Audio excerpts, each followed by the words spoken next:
What's up? What's up? It's the Arthur Moats experience. And of course, I am Arthur Moats. And we have plenty to discuss today, man. Some amazing stuff, man. Some really positive energy stuff, man.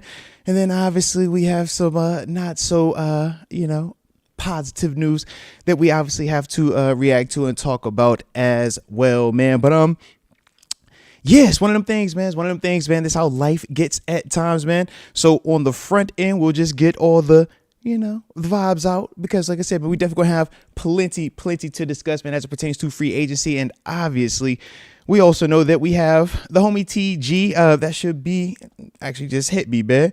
About to say, but yeah, we should be having him around 9 o'clock tonight, man, to talk about some of these moves that have been being made because we have definitely been active, but at the same time, we know around the league, it's been some action going on as well as it pertains to us in the black and gold. So with that being the case, man, we'll start it on the front end. Do I really want to start it that way? I don't know. In fact, I'm just get it out the way, man, because like I said, clearly it's the elephant in the room, man. Clearly it's something that was important to me, man. So I'm gonna go ahead and address it on the front end. Yes, man, we did lose one of those legends, man. One of the guys, man.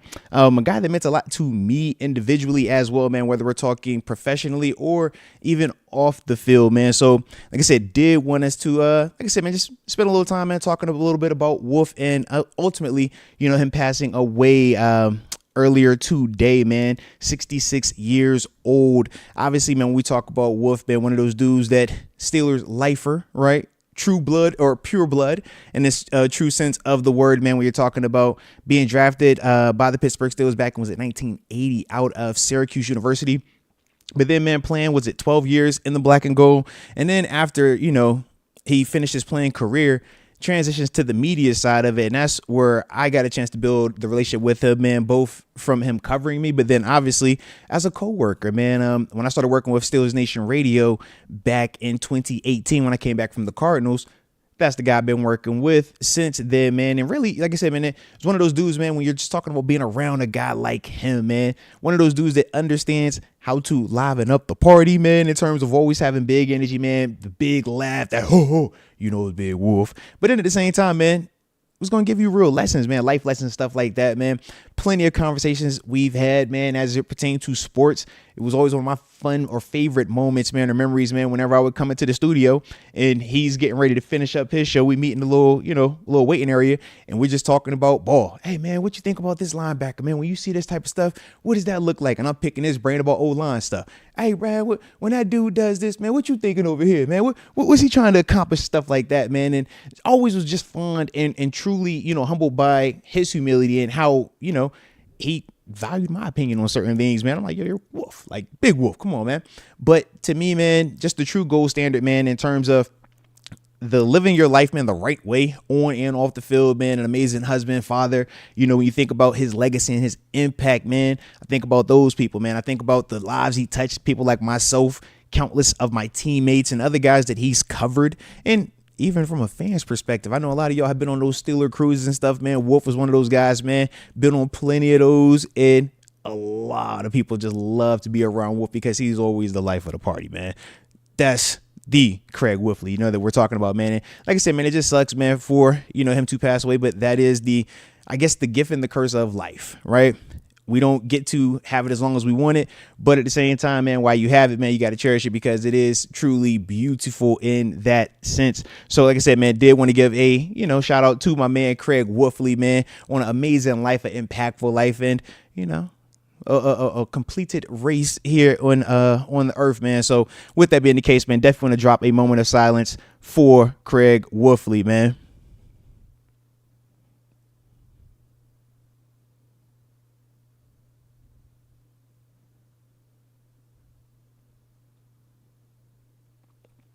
All righty. Like I said, man, definitely one of those guys, man. Big impact on me, man. So like I said, man, wanted to make sure that we spent a little time on the front end talking about him before we get too caught up in everything that we're about to dive into today. But with that being the case, man, let's go ahead and get ready to tap in and lock in on this thing, man. You already know the drill, man. Drop it in the comment section where you are tuning in from, so that way I can give those big boy shout outs to start today's show. And of course, man, don't forget to hit that like button one time for the culture and subscribe if you are new to the channel. Said, man, definitely one of those ones, man, where it's never really an easy way to transition from, loss of life and stuff like that, man, especially when it's impactful people like how Wolf is, or how he was. But at the same time, man, Wolf was one of those guys, man. He would be over here encouraging me along the way, because that's what he did when I was going through my super duper rough time after my mama passed, man. I was one of the ones, man. He was one of the ones in my ear, man. So like I said, man, we just got to keep pressing forward, man, like how we do. Got the homie Rod Dollars rocking out in the building with us in the 330. Carousel. Shout out to Youngstown, Ohio, by the way. Then from there, Jay Farrow, the 213, Koreatown, California. After that, we got the homie 610 Steel 412 in the 215, Philadelphia. After that, man, I see the homie DJ Inspiration in the 407, Orlando, Florida. And he says, don't sign Rodgers. Well, you're going to have to sign somebody. Otherwise, who throwing it to who? All right. After that, we got the lady homie. I was about to say the homie, but you is the homie. You the lady homie. Shout out to the lady homie, Heather Dope in the 717 Central PA. Shout out to Central PA. Leah Warren always tapping in the 254. And she says it's a fight for number 14. Hey, now. Yeah, that's going to be a little interesting one, man. Shout out to them number 14 boys. We're going to talk about it a little bit. Corey Israel in the 757. Bad news. Shout out to Newport News, man. If you know, you know.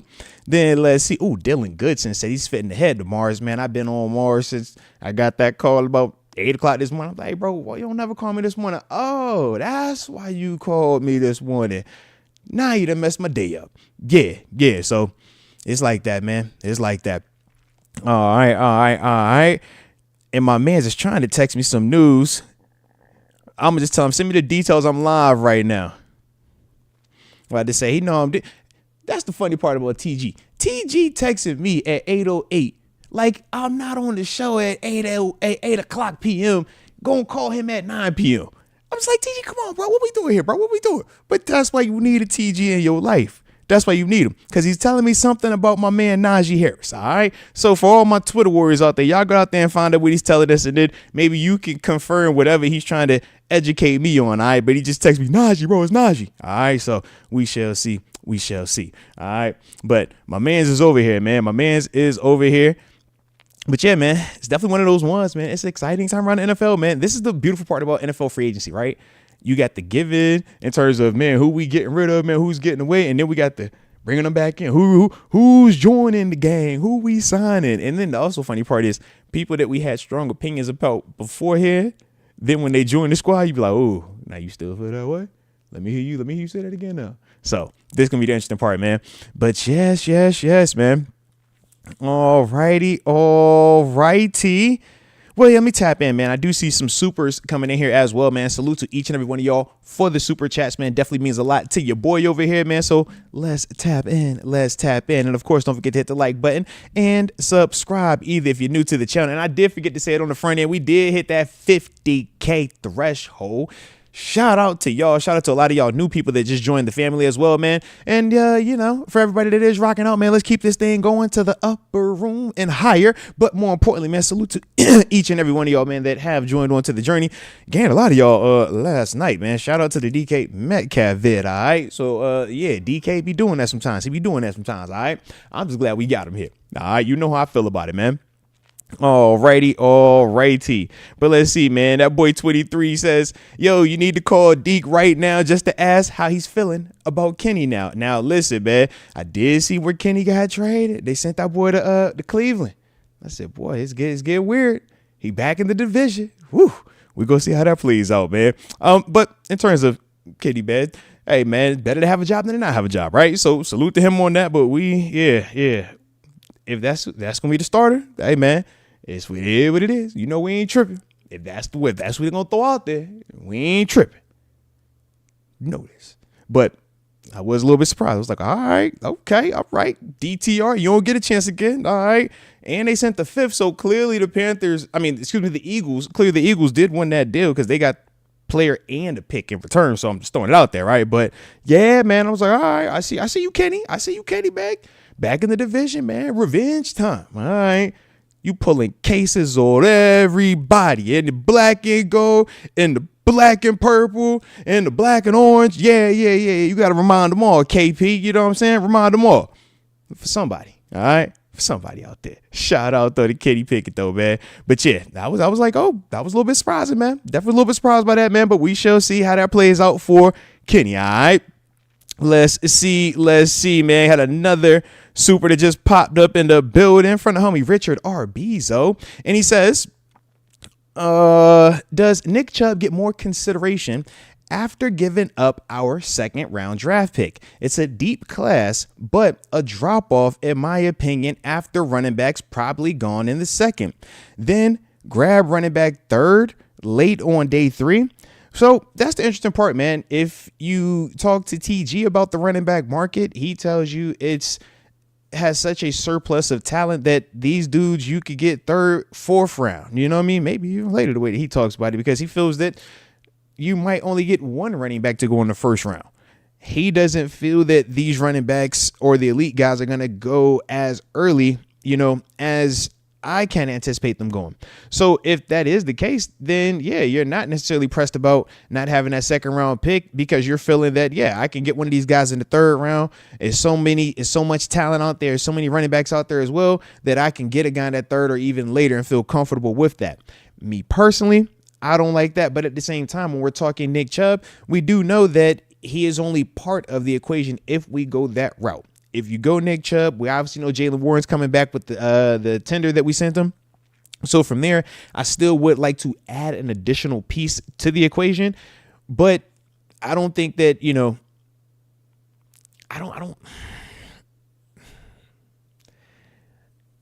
I like Nick Chubb. I just feel like we got to bring another piece with him. But I do like what he brings. I like his vision. I like his contact balance. I like his toughness. And I like the overall upside of what it could be if it gets back to that. But at the same time, we would have to see it get back to that. But Nick Chubb, to me, man, I still think he's going to be the cheapest option of the really good or the pedigree type running backs. The guys that have, oh, man, this has been a 1,000-yard guy. This dude's been decorated. This guy's had a moment.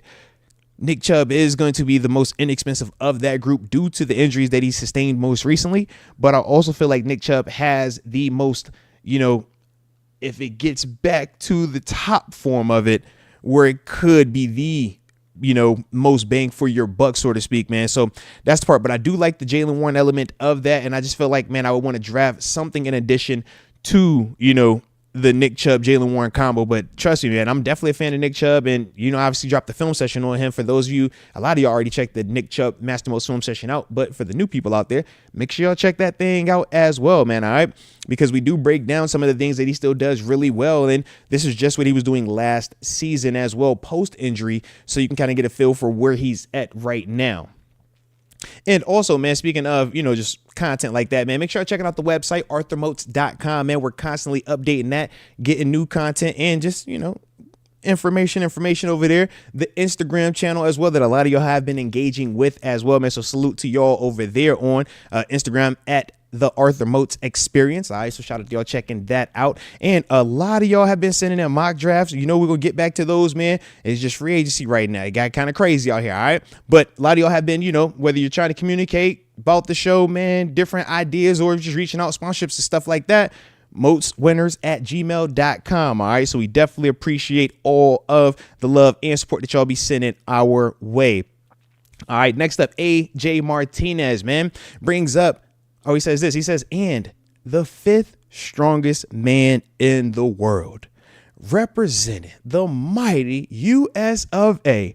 in 1981, Mr. Craig Wolfley.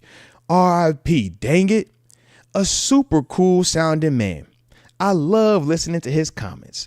Blessings to his family. Now, without a doubt, AJ Martinez, man, and I can tell you firsthand, man, Wolf was all that and then some, man. I always laugh too, man, because internally we would always talk about how he still had like that old school style of commentary, man, like the John Madden, the man, guy Zokes, or he always had to have you like some type of like colorful way to present it to you versus just, articulating the information. And, we say that that's a form that gets lost at times, man, but it was really refreshing that was one of the things that he would constantly provide. And anybody that listened to the games on, the Steelers games through the radio versus on the TV broadcast, that was the guy you were hearing. You were hearing Wolf. You were hearing Billy Hillgrove. Obviously, Tunch, RP to him, man. We obviously know how close Tunch and Wolf were.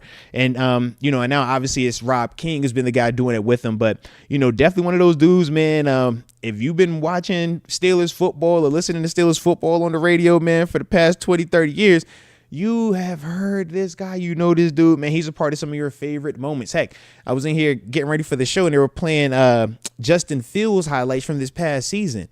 And anybody that watches NFL like networks and stuff like that, or even ESPN, when they play the highlights in his audio, they're usually using the radio broadcast audio, not the TV commentators. So I'm hearing Wolf's voice and it freaked me. I'm like, bro, whoa, what is going on? It was the craziest thing, man. But yeah, definitely, one of those things, man. But that was Wolf, man. Wolf, man, could lighten it up in the terms of, just how he could, ultimately break down what he was saying and how he could give that information to the listeners and stuff like that, man.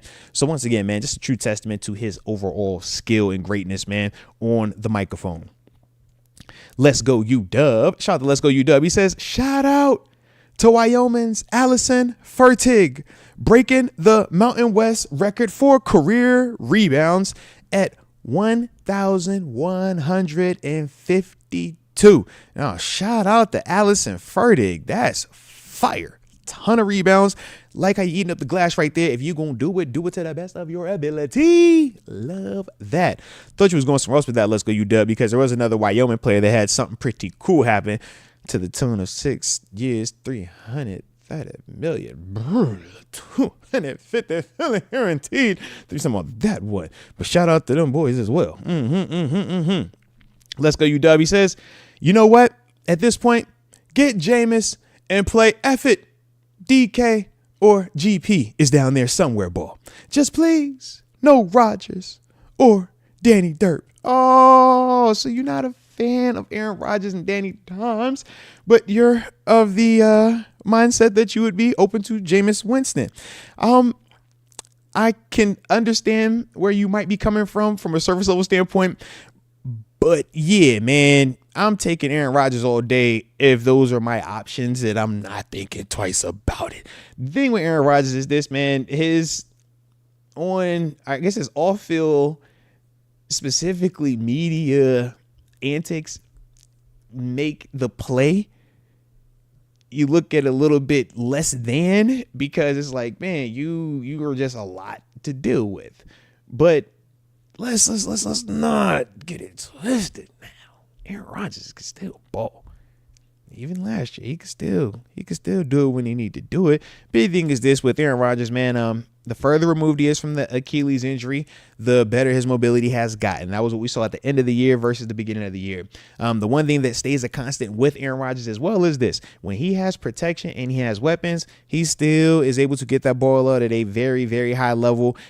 His play recognition pre-snap versus post-snap, and overall his decision making is truly what separates Rodgers from, the Danny Dimes and the Jameis Winstons of the world. Sometimes it's less about can you make this throw, and sometimes it's about knowing not to make that throw.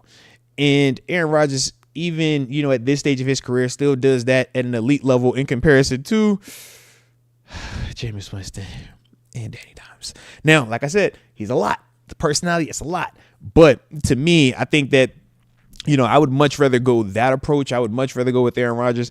If I had to do that, heck, even if it was bringing Russell Wilson back, I'd rather prefer that than, the Jameis and Danny Dimes convo. But at the same time, man, we will see, because that's the beauty of free agency. It is fluid right now, man. So we will see. Heck, man, I seen Big Seven, man. Big Ben, he dropped the Dagon vid last night after the trade. He said he might got a little juice left in his system, man. So you never know. All right. But we definitely going to keep rocking out, man, and see what's up. But to me personally, man, of those guys, man, if we're choosing between Jameis Winston, Danny Dimes, and Aaron Rodgers, I'm definitely taking Aaron Rodgers, and I will deal with the the Rodgers effect that comes with them, so to speak. All right. But you already know the drill, man. Don't forget to hit that like button one time for the culture and subscribe if you are new to the channel. All righty.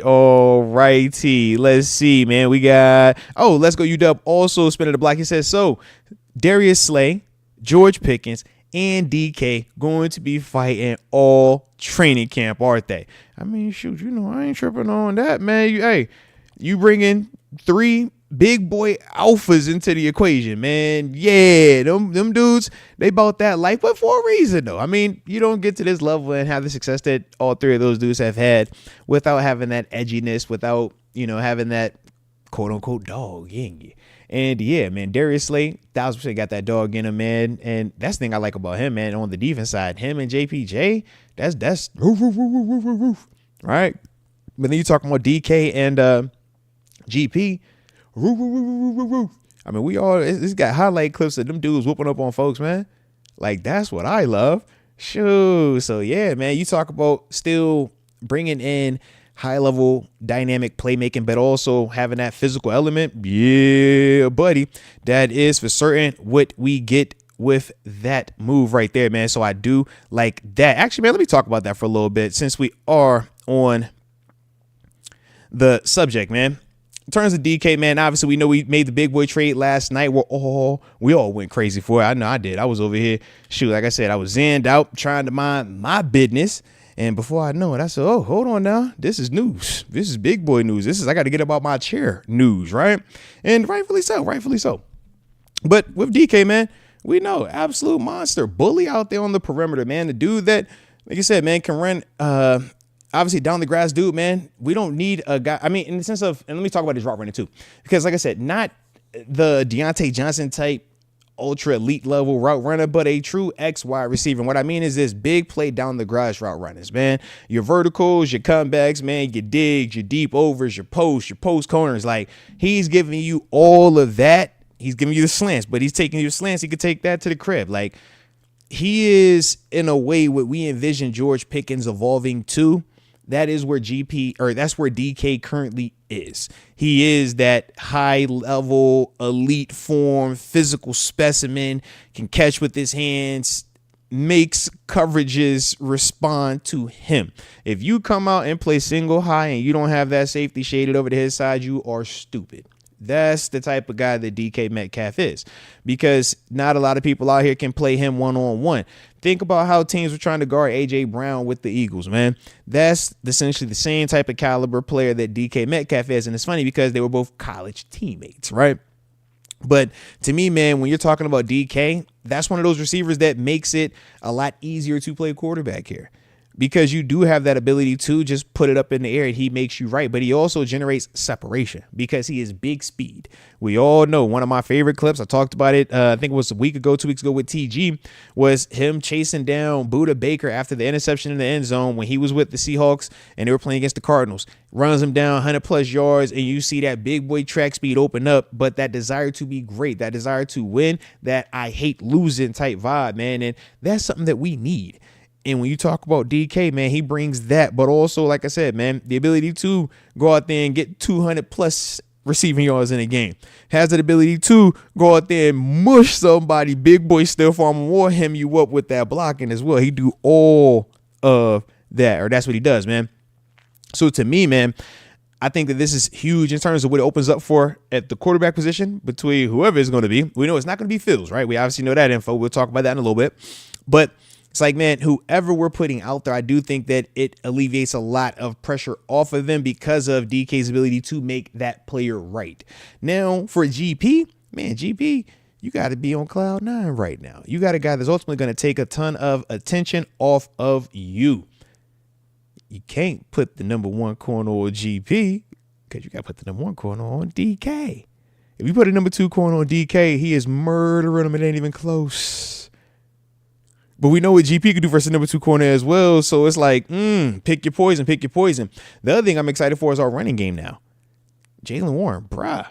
This defense the defense that you're going to be running into, the boxes that you're going to be facing, man, are night and day compared to what you've been accustomed to because of those two guys. They force you to play double high, coverages, man, with your safeties. And that's the part where whoever our quarterback is, and we'll be finding out hopefully sooner rather than later, we're ultimately going to be able to take full advantage of that, man. And like I said, man, really be able to be on the offensive on offense versus playing that, we ain't trying to mess it up. We trying to be, conservative, run that football on occasion, take a shot.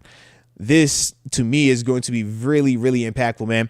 And like I said, that's one of the big things for me of why I wanted DK on the front end. The big thing for us was what? Man, we didn't want to do the first and the third round pick plus the contract.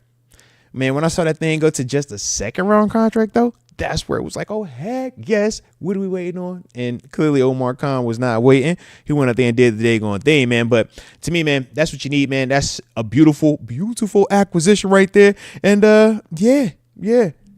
The dividends that are going to be paid off of that one, man, I'm super excited about. I don't know. Another guy who should be excited is Muth as well, man. All right. Pat Fryer Muth. The middle of the field was up even more so now for a guy like him, man. And that's the part where when you're just talking about the weapons now, DK infinitely upgrades the profile of our skill position of our weapons. Now we're talking about Calvin Austin as your third best receiver. That's a game changer right there, man. Like just the matchups, how it's going to look. These are the things that, like I said, has me really excited about this upcoming season. And now we've got to see who is going to be the lucky guy at quarterback. Who's going to be the lucky guy at quarterback? We shall see. We shall see. But if y'all was digging that DK trade, make sure I hit that like button one time for the culture and subscribe if you are new to the channel. All righty. Give me something to drink too. It's like definitely got to get me a little sip. Oh, that's right. I totally forgot. I got another guy we'll talk about. Good old Darius Slay. Shout out to Darius Slay. Big play Slay. Officially joining the squad, man, as well. Waiting on the numbers for that deal. But definitely like the fact that we're getting one of those guys, man, a physical corner, man, a guy that is a true one-on-one type of guy, man. Very similar to when you would hear me talk about the guys who's Stephon Gilmore, right? And I would talk about how, man, you want to get that guy that, still isn't, or he's not the super young premier guy that you got to break the bank for, but you want a guy that still has enough left in the tank and is a guy that has played at a high level, and you're seeing him age like a fine wine, stay healthy, technician and things along that nature. When you're looking at Darius Slay, this is a dude that even just last year was a key part of that Eagles defense, both regular season and then obviously for the postseason run. One of the big reasons why when me and TG, Terence Garvin, who will be joining us probably about 30 minutes, current defensive coordinator of Norfolk State University and former Pittsburgh Steelers, might I add. We'll talk to him, like I said, man. But when we were talking about Darius Slay, these were the things that we brought up.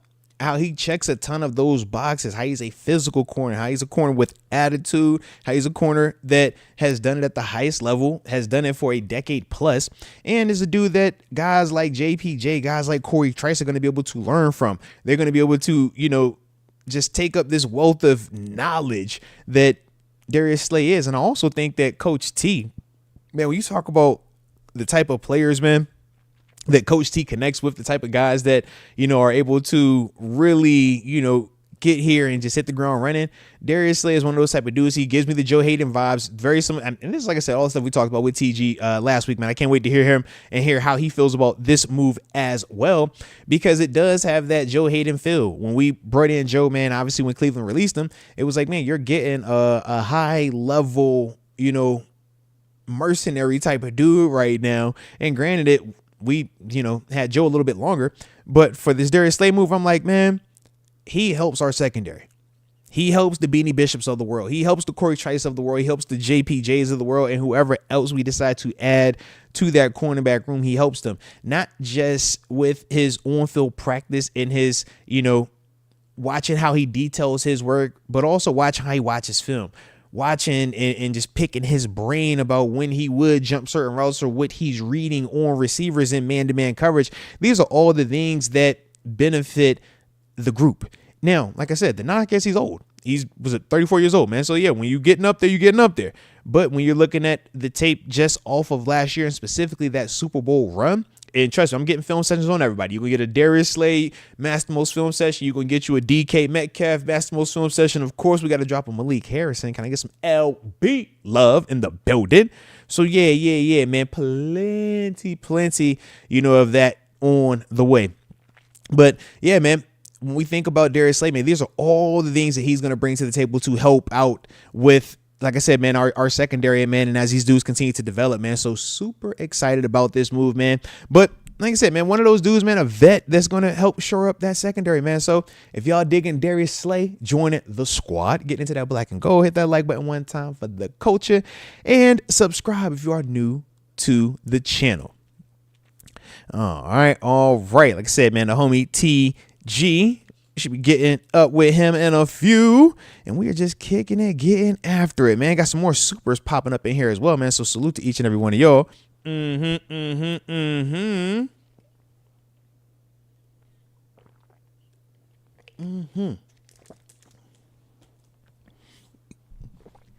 All right.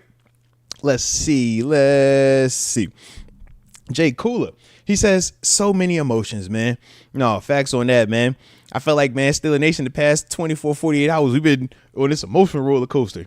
It was like, oh, DK Metcalf. Oh, Craig Wolfley pass. Oh. Then it was like the back of excitement. All right. Darius Slade get a sign. Okay. Who else? Oh, is it Aaron Rodgers? Is it Justin Fields? Is it Russ Wilson? Which has been like just crazy, right? That whole little carousel. So here we are. And then, as we're doing this show right now, I'm still constantly checking the phone because we got to see, man, what we about to do at quarterback, man. All right. Last time I looked, it was, the Steelers is down between Rodgers and Russell Wilson, but the Giants are involved and the Titans are involved. All right. So we shall see. Hey now. Ooh, and I see Hot Mama in the building. Shout out to Shonda Moats, aka Wifey, or that might be my little man on Wifey's account. Either way, salute. You get shout out over here. Believe that. Alrighty. Let's see, we got the homie T Star F rocking out as well. He says, GP Hinton getting number one. Bring it back or no. Now, I did see the same thing that you saw, man. GP on his Instagram did put, a little picture up there. Had him back in that Georgia Bulldogs number uno. It looked real nice. We obviously know his, I want to say his username is still like one issue or something like that, right? So I do like all of that. We know for context, the reason why, number one isn't available is because Gary Anderson, up until last year, was the Steelers' all-time points scorer, or had the record for most points scored for the Steelers. Had his number actually officially retired, right? One of three numbers that have been retired by the Pittsburgh, or actually one of four numbers now, that have been retired by the Pittsburgh Steelers. And that was the big reason why, number one wasn't available to GP. But clearly we had talked about that, and yeah, it went crazy because a lot of people felt, some type of way about number one and whether or not he should be able to get number one or if we should unretire it. To me, I still am like, yo, man, if you retire the number, you retire the number. I think to myself, man, if you ever play to a level where you're able to get a number retired, I think it would be kind of distasteful, man, to unretire said number. That's all.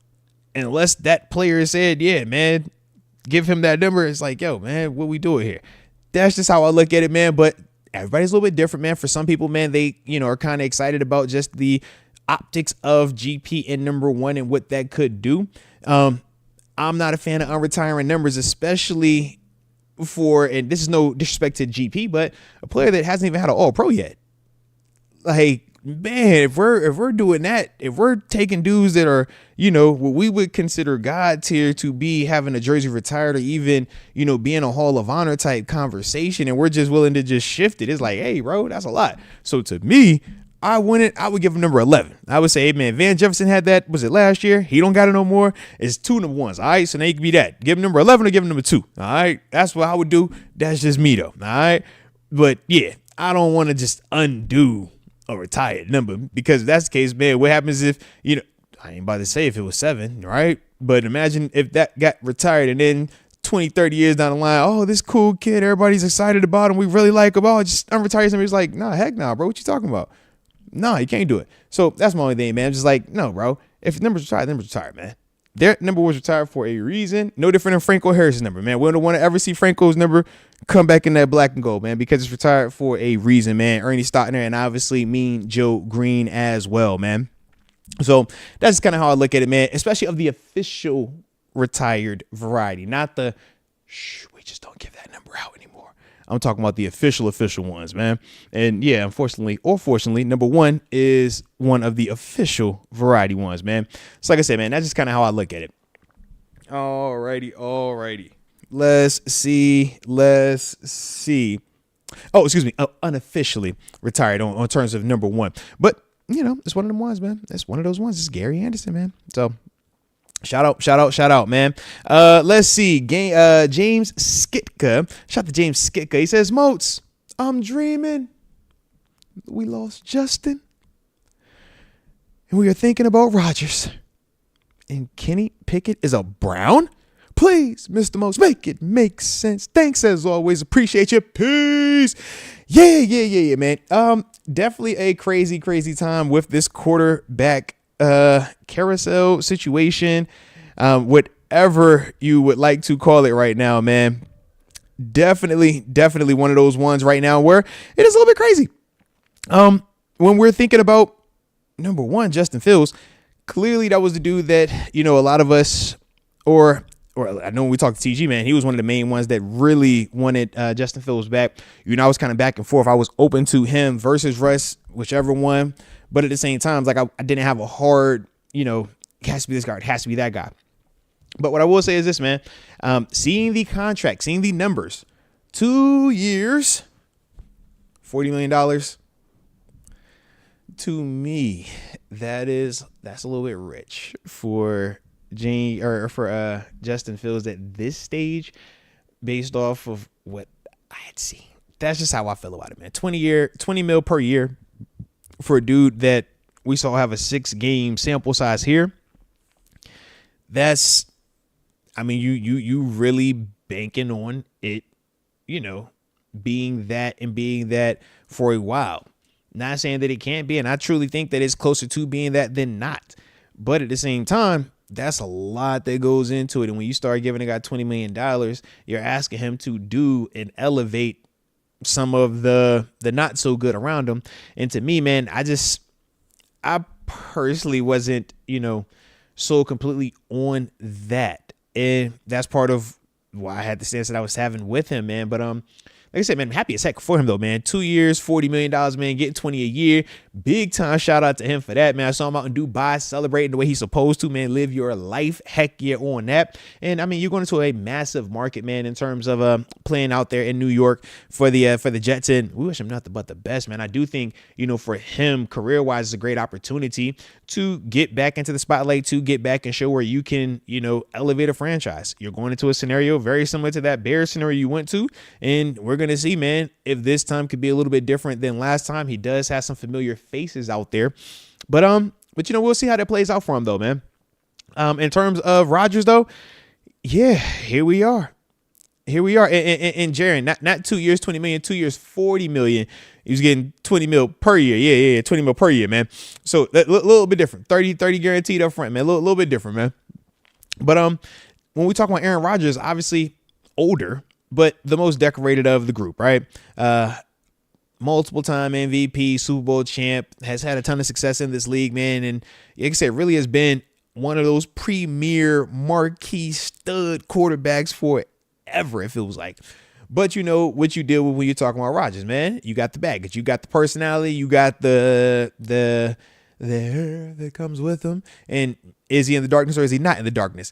And that's, you know, the part when I think of Aaron Rodgers that made me kind of back and forth about him multiple times when we've talked about him now. But at the same time, it's like, man, the talent is undeniable. And if we're just simply talking about Rodgers from a talent standpoint, yeah, I'm not about to act like he's not good. No, Rodgers can definitely still play and play at a high level. But you have to understand what comes with him. And then also the big thing with him in comparison to some of these other guys, is how much would he want? Because obviously he is of the, big boy 40 plus million variety. And yeah, that's a convo to have, because I don't know if we would necessarily want to pay him that much at this stage either. And that's my thing. It's like Rodgers, if we're paying Rodgers $20 million, I would much rather pay Aaron Rodgers $20 million than Justin Fields $20 million right now. But at the same time, if we're talking about $30 million, I don't want to pay any of them that. I'd much rather go back and call up, hey, Russ, listen, we got DK here. You like DK. I saw y'all flicked up. Everything looked good, right? GP, come back here.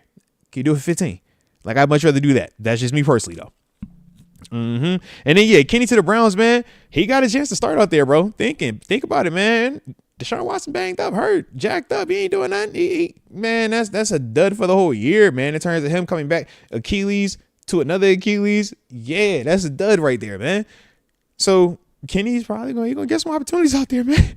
Kenny going to get a chance to compete, man. He going to get a chance to compete for the spot, man. We'll see how it plays out, but that's a dude that we're going to have to see potentially, man. So I'm excited about it, though, man. In all honesty, man. And I'm excited for Kenny, man. This is your chance to prove whether you were right or whether you were wrong. This is your chance also to, get it back at the division and let everybody know that, hey, man, I used to be in here and I used to win a lot.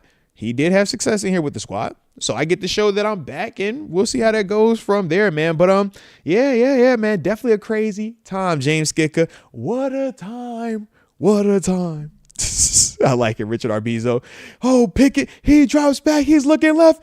Pickett to Porter. Completion. Pick 6. Like it. No, let me stop, man. I ain't doing that. I ain't going to do that. But no, it's going to be interesting, man. It's definitely going to be interesting, man. All righty. Let's see. Steel King Nate. Shout out to Steel King Nate rocking out tonight as well. He says, Kenny gonna have a nightmare about TJ Watt tonight. Yeah, that's the other part, when your former starting quarterback becomes your opposing quarterback, and that first time you actually get to hit that dude, man, there's no better feeling. You try to kill those guys. You try to absolutely make sure they know every little thing about you. So yeah, TJ is definitely looking forward to that matchup. But also, shout out to TJ, man, just became a father, man. We did see him make his post, man. Big time salute to him on this new stage in life, man. Becoming a father, man. Definitely nothing like that, man. So it's big time happy for him. And I was also thinking of TJ because, have you seen this pass rush market? Holy smokes. It's getting a little spicy, all right? Last time we was in here talking, it was just, it was just Max Crosby getting 35 and a half. And we was like, oh, okay, 35 and a half. Da. We got time. La. Fast forward, Myles Garrett go hit them folk for 40. Why, Myles? Why you gonna hit them both for 40? Why you gonna do that? For 40? For 40 of them things? So now it gets weird. I done seen all type of convos surrounding TJ Watt. Does the extension just balloon to 36 mil? Is it a $40+ million extension? Do you trade TJ instead of extending him? Like, it's a lot of little questions and little conversations being had around TJ Watt right now, mainly because of these deals that are being had. And this is where we have those convos of, oh, well, if we continue to say that this guy is better than all these other guys and it's not close, and those guys are getting paid at league high rates, how do we tell the guy that we say is better than all of them to not get paid more than all those? Because human nature says if you're better at it, then you should get paid more for it. That's the name of the game. But here we are.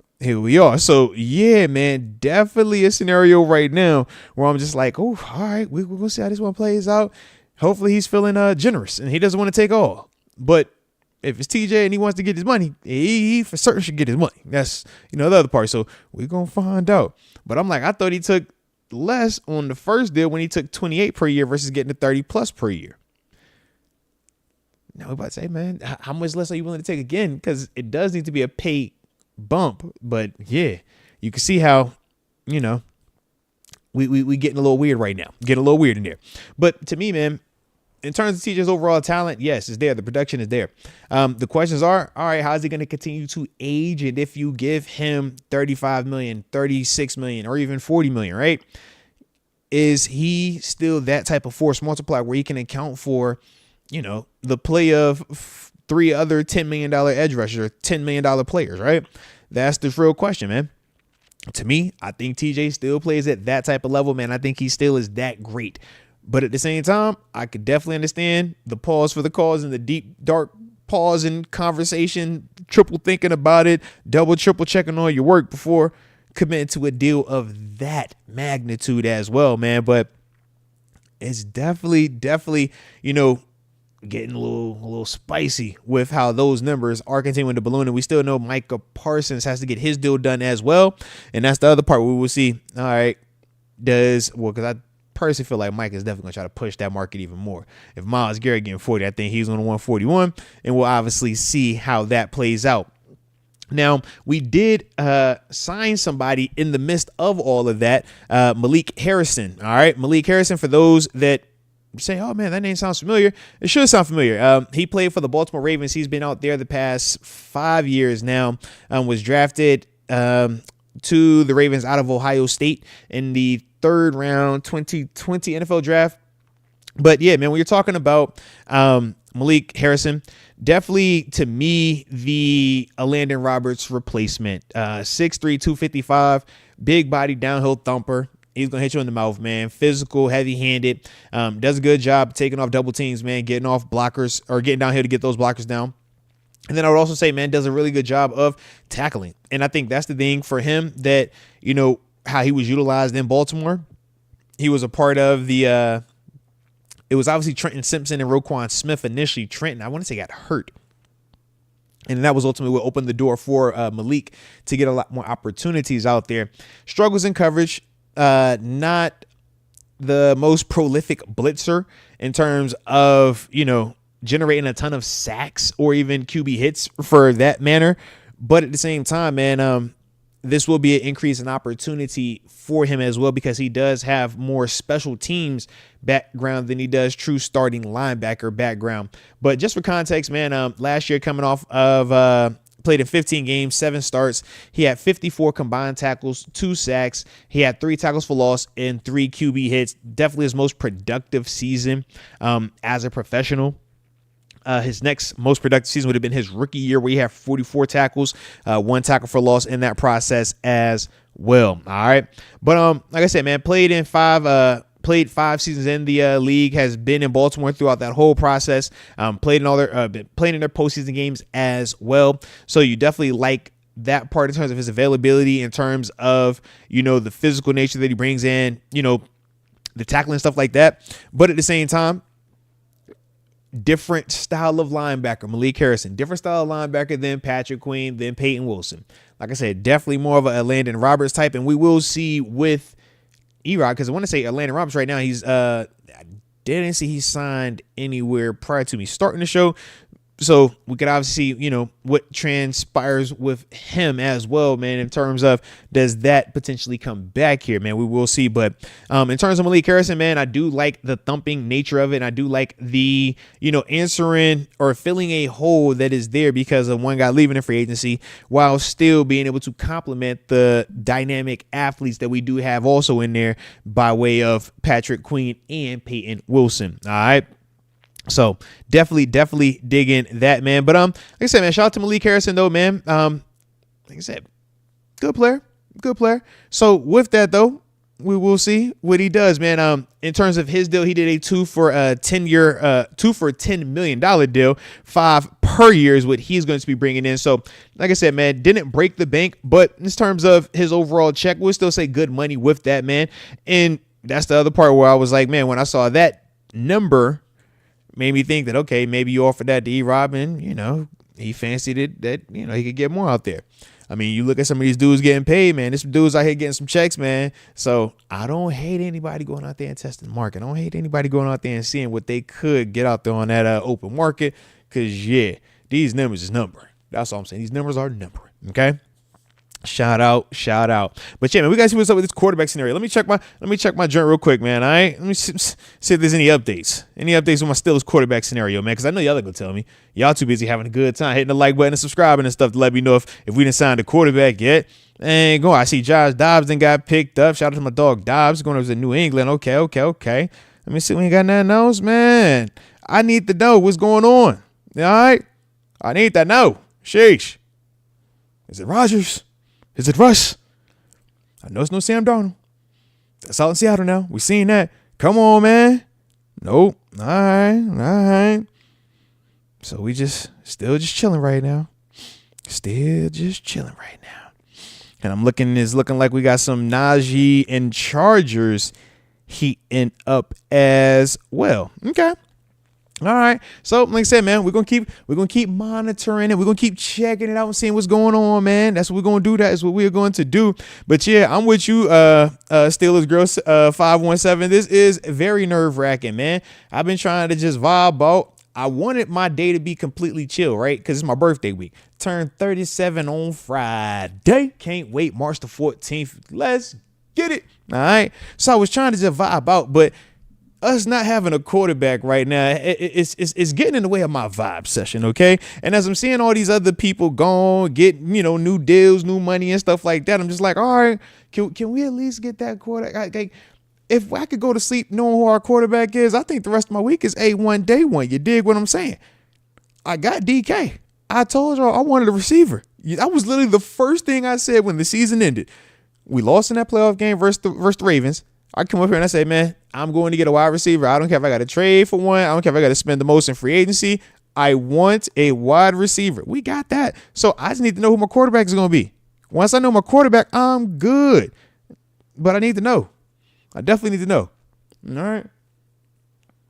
But yeah, man, I can't wait, though. If I can't wait, I'm like, it's birthday week, man. I got to turn up all week, man. Shoot, I was supposed to not even be on the show for the whole week. It was free agency, though.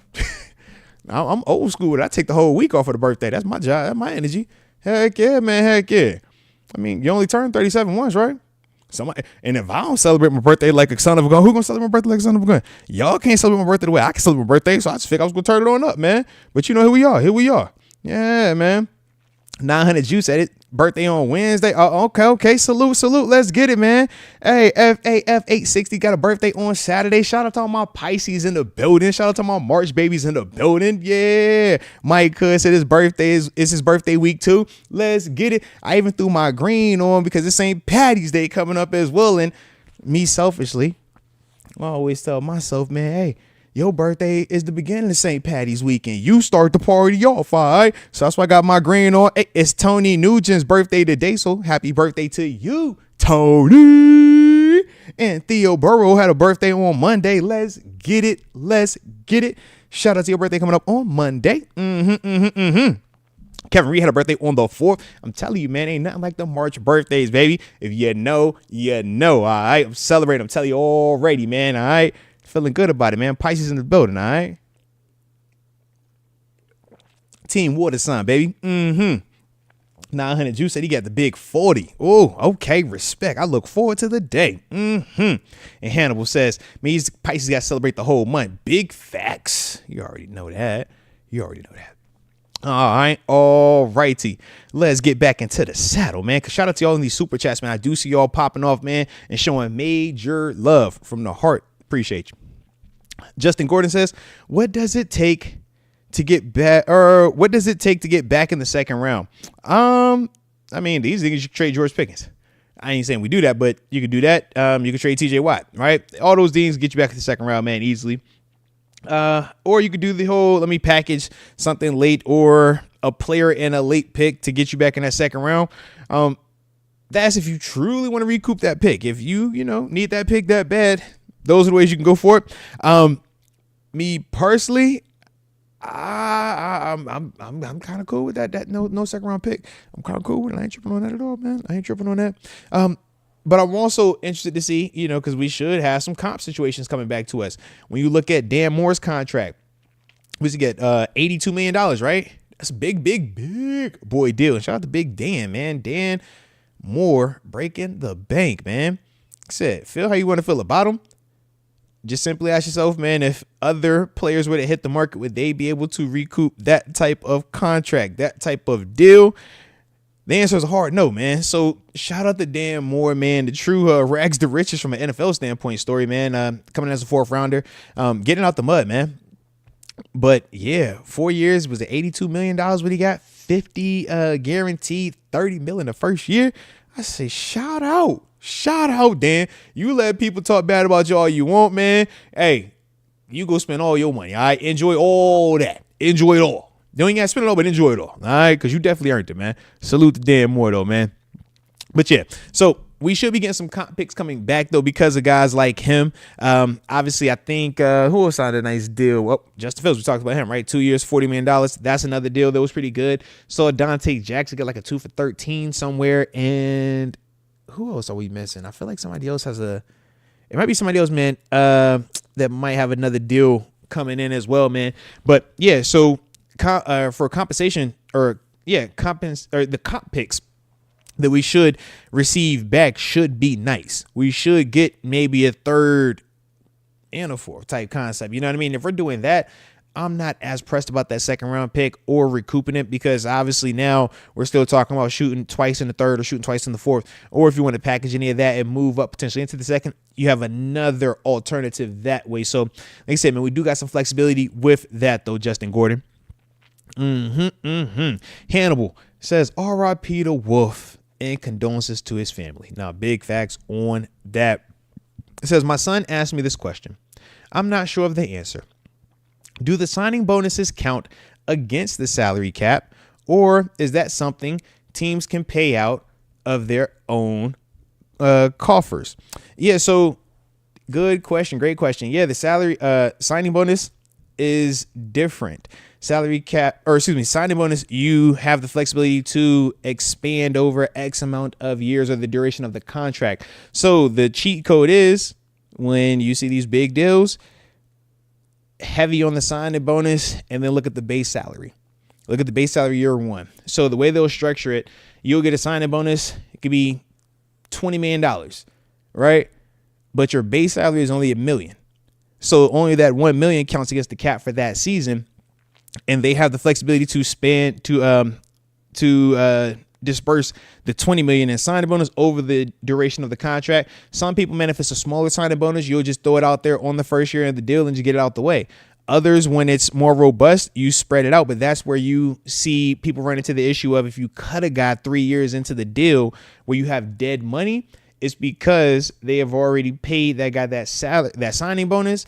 And because they divided it over 3 years or over 5 years, now that still is on the books, regardless if this player is there or not. So that's where it gets different. And then you obviously see some other, ways they kick that can down the line with restructuring. Restructuring is just, I'm re-signing you to a new deal in the middle of your deal.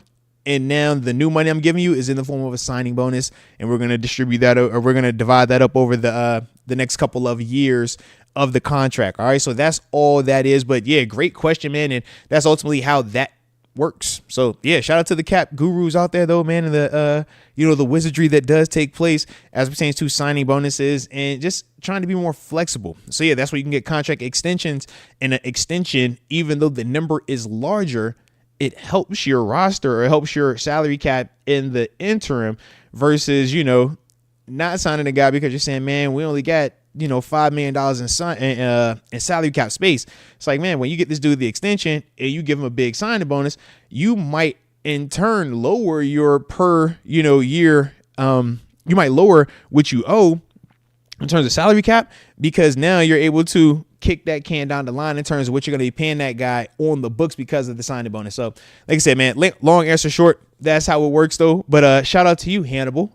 I like it. And if y'all digging the show tonight, while we right in the heart of free agency, about to get ready to get on the line with TG, Terence Garvin, former Pittsburgh Steeler, current defensive coordinator of Norfolk State University, down there with Mike Vick, former quarterback of the Pittsburgh Steelers, Philadelphia Eagles, and Atlanta Falcons. Like I said, we'll be joining.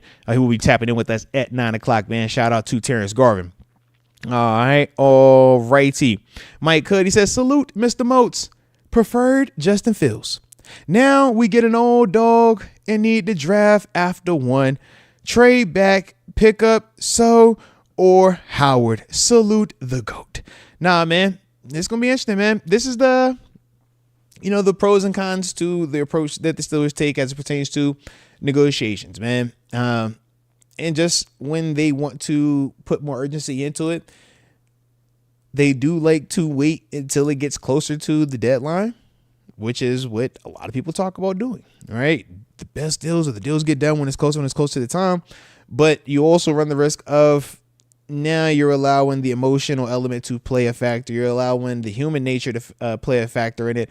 And I do feel to an extent that's kind of what happened with this Justin Fields scenario.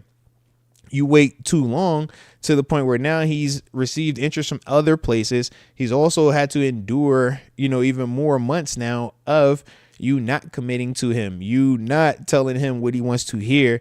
And it gets to the point where you're just like, man, I'm cool on that.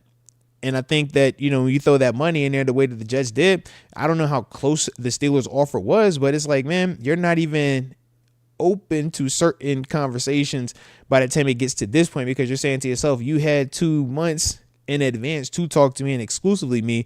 Whereas now that, free agency is officially about to start and I can finally go out there and see what my real market value is, now you want to have this urgency to get a deal done. I can just understand, why a guy like Justin Fields, especially how it started to sound at the end where he was basically telling the Steelers, like, man, unless you can guarantee I'm starting, I'm not coming back. This is kind of how that, presents itself, man. So we will see, though, man, in terms of the new direction we go. Like I said, man, it ain't no guarantee that we get an old dog. We talk all that old dog stuff we want to, and it's funny, man. We act like, Aaron Rodgers and Russ, we turn our nose up at them, but all right, those two signed elsewhere. Now we really over here talking about, all right, is it you trying to trade for a Kirk Cousins? Who we trying to go get? You see what I mean? Like how weird it can get out there. So that's the only thing, man, we will see. And yeah, we can talk about drafting any of these dudes. But once again, what does that look like in terms of production, in terms of impact on the field, man? So like I said, man, we'll see. We will see, man. Hopefully we get some answers sooner rather than later, though. With that, man. All right, let me see if the homie is ready. Then after that, man, we will hit him up. But yeah, if I had to pick, I would much rather have Aaron Rodgers over any of them other guys or Russell Wilson over any of those other guys. I'm just throwing it out there because when we started turning our nose, it was like, yo, tell me the guy that you want over those dudes right now, man. We don't got a lot to pick from.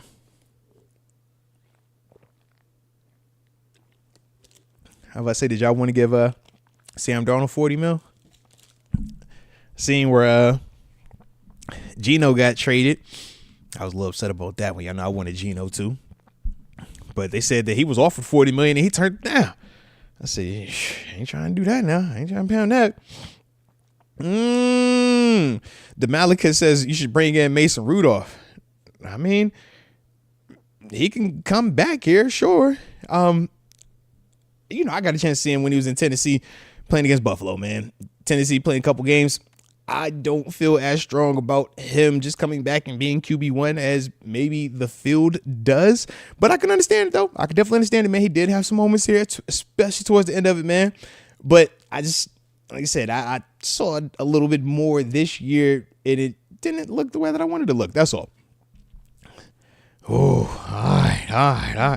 Oh, man, they said bring back Duck. No, man.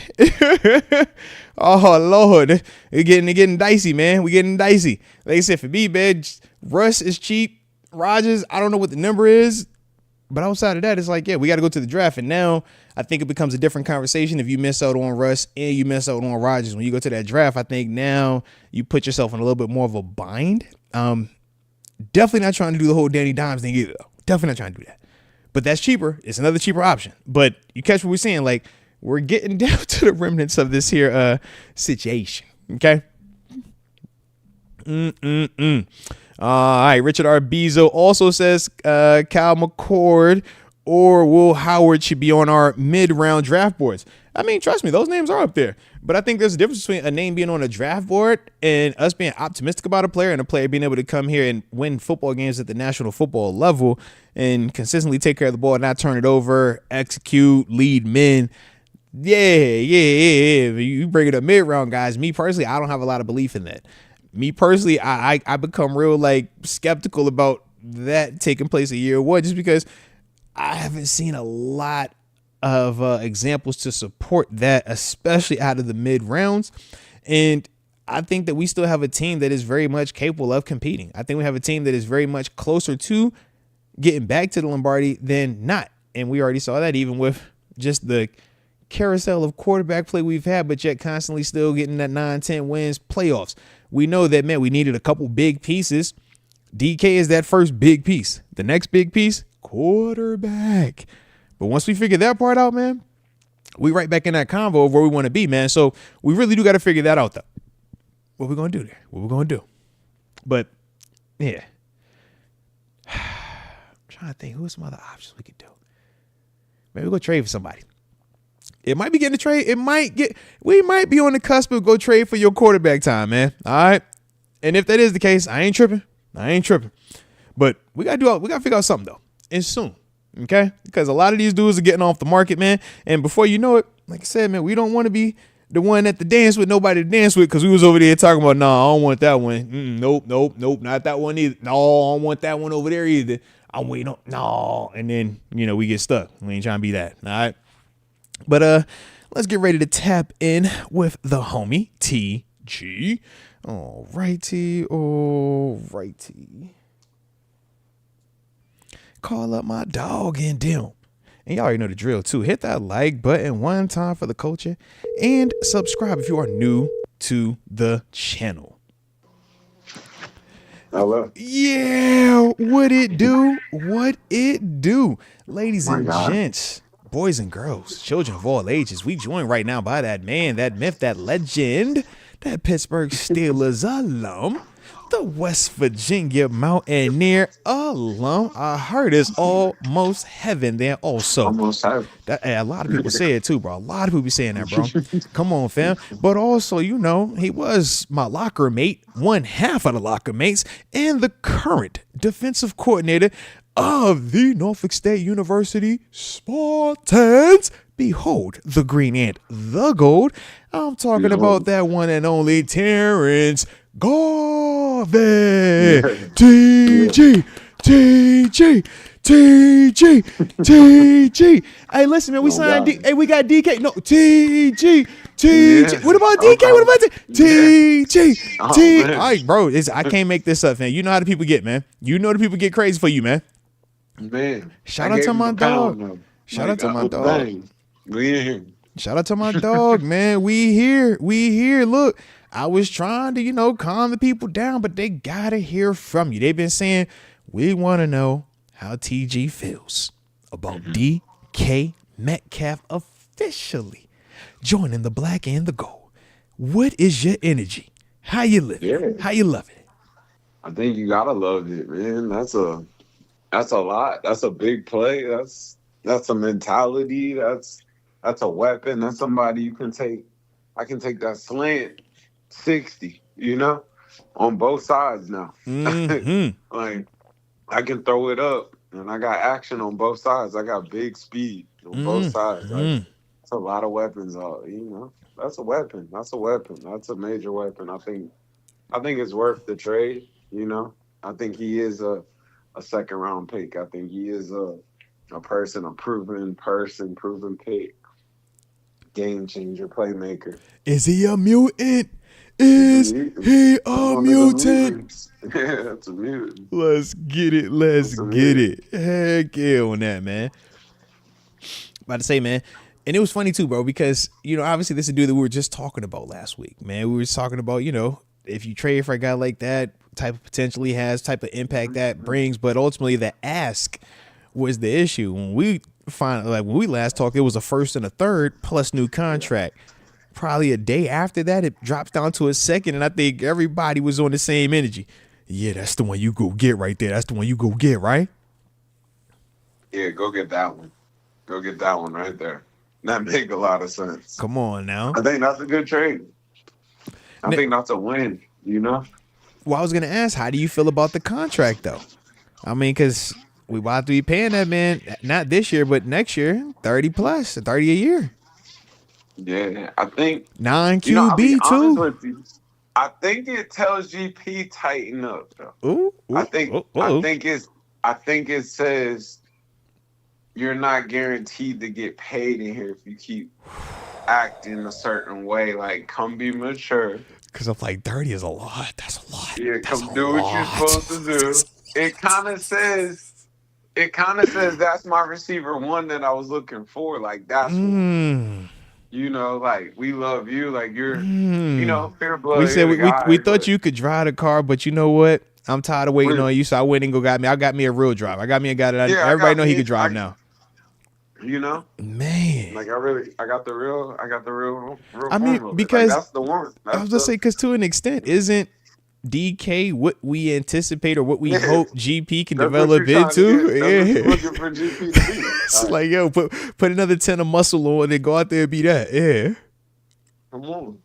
From the number to everything. Like, I mean, low key. I mean, we ain't got to the number, but I mean, the number. What's up with the number though?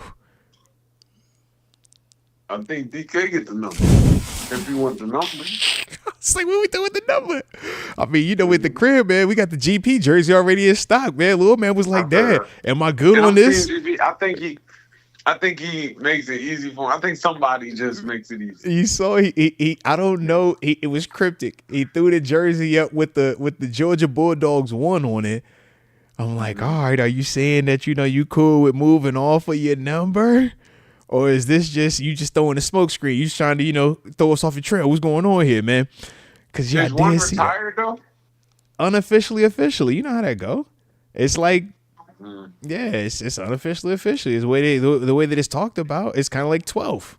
You don't see nobody with 12, do you? Do you? Well, you seen it 12. But 12 not coming over here to wear 12 when 12 get over. I'm just saying. But have you seen 12? It's unofficially official. You feel me? So I'm like, if it's unofficially official, and this is what we've set our standard to be, like nobody, you see what I mean? Like, have you ever seen a 32? Before Franco was officially retired, you weren't seeing 32. Unofficially official. You feel me? So I'm like, yo, if this is the category that we've put this guy in, and we've had him in this category now for who knows how long, we about to do this for not even an all-pro? Like, what message we sending here? You know what I mean? Because TG, just think about the flip side. Imagine if you did what you supposed to have done to the point where your jersey is retired. And now we just talking out the blue. Hey, yo. But I seen people put that 8-4 on. That's a different convo, though. 8-4 is a different convo, and we both know why it's a different convo and the way that it was shipped out, why it was a different convo.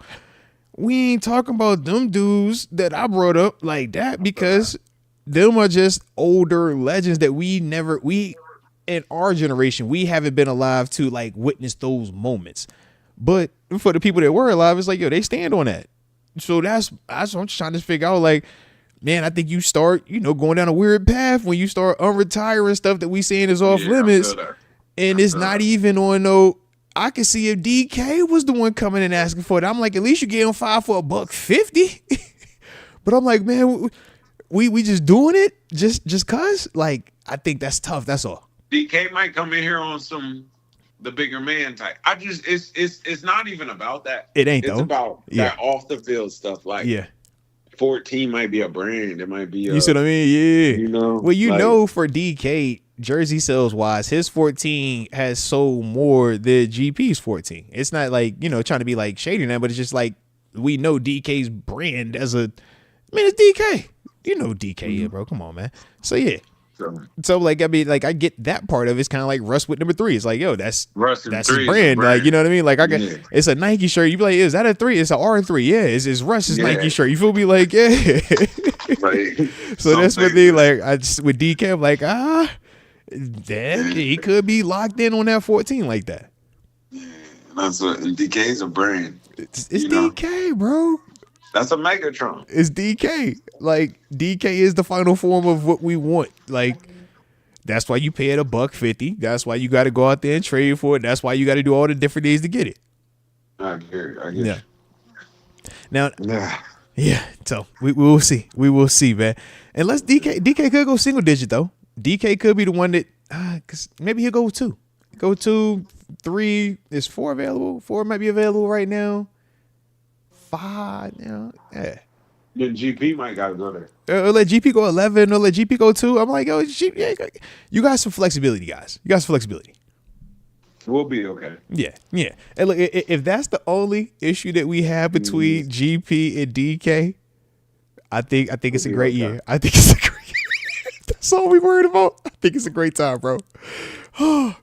Now, DK What'd you say? DBs need to come with their hard hat. Like, Hey, bro, it's about to be it's gonna be a real. long day out there. Oh man, Like, I feel you're bad for getting in a fight. JPJ in training camp right now, bro. Yeah, you're getting in a fight. You know, JPJ got to see both of them in training camp. Hey, bro, just have your fighting gloves. Just be UFC MMA ready, cause you know it's a dog fight every time, Yeah, every rep. Like, Yeah. bro, yeah.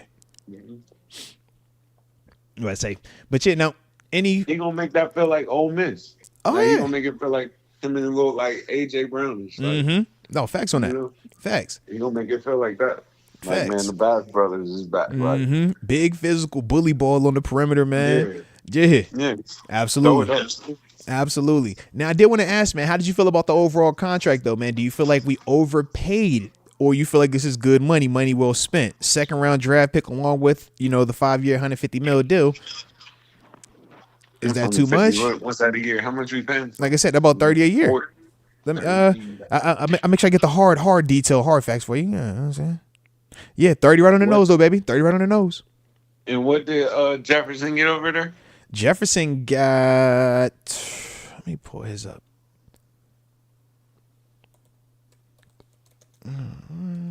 Justin Jefferson got. Because I want to say he's 40 a in. year? Did he? I didn't think he got. I thought he got 35. 35. Yeah, I thought he got 35. But If let he me got just. 35 and you got him at 30, that's a good number. Yeah, I want to say he's 35 per year. All right. I mean, that's a prime time receiver. That's the top 5. Oh yeah, facts on That's that. a guy. Yeah. That's an A+. Yeah, he's getting 30. grade. It's 35 a year. Because he did a 4 Yeah. for 140, so he's 35 mil per year.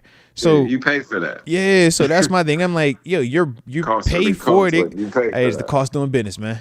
You you want a pay for TJ that. Watt in your team? You know what that costs, or what it used to purchase cost. those. We're gonna see what it costs going forward, though, huh? But you purchase those right there. Yeah. You buy DJs. Don't cut that corner. Yeah, you buy those. All right. I like it then. Like, you tried to draft it.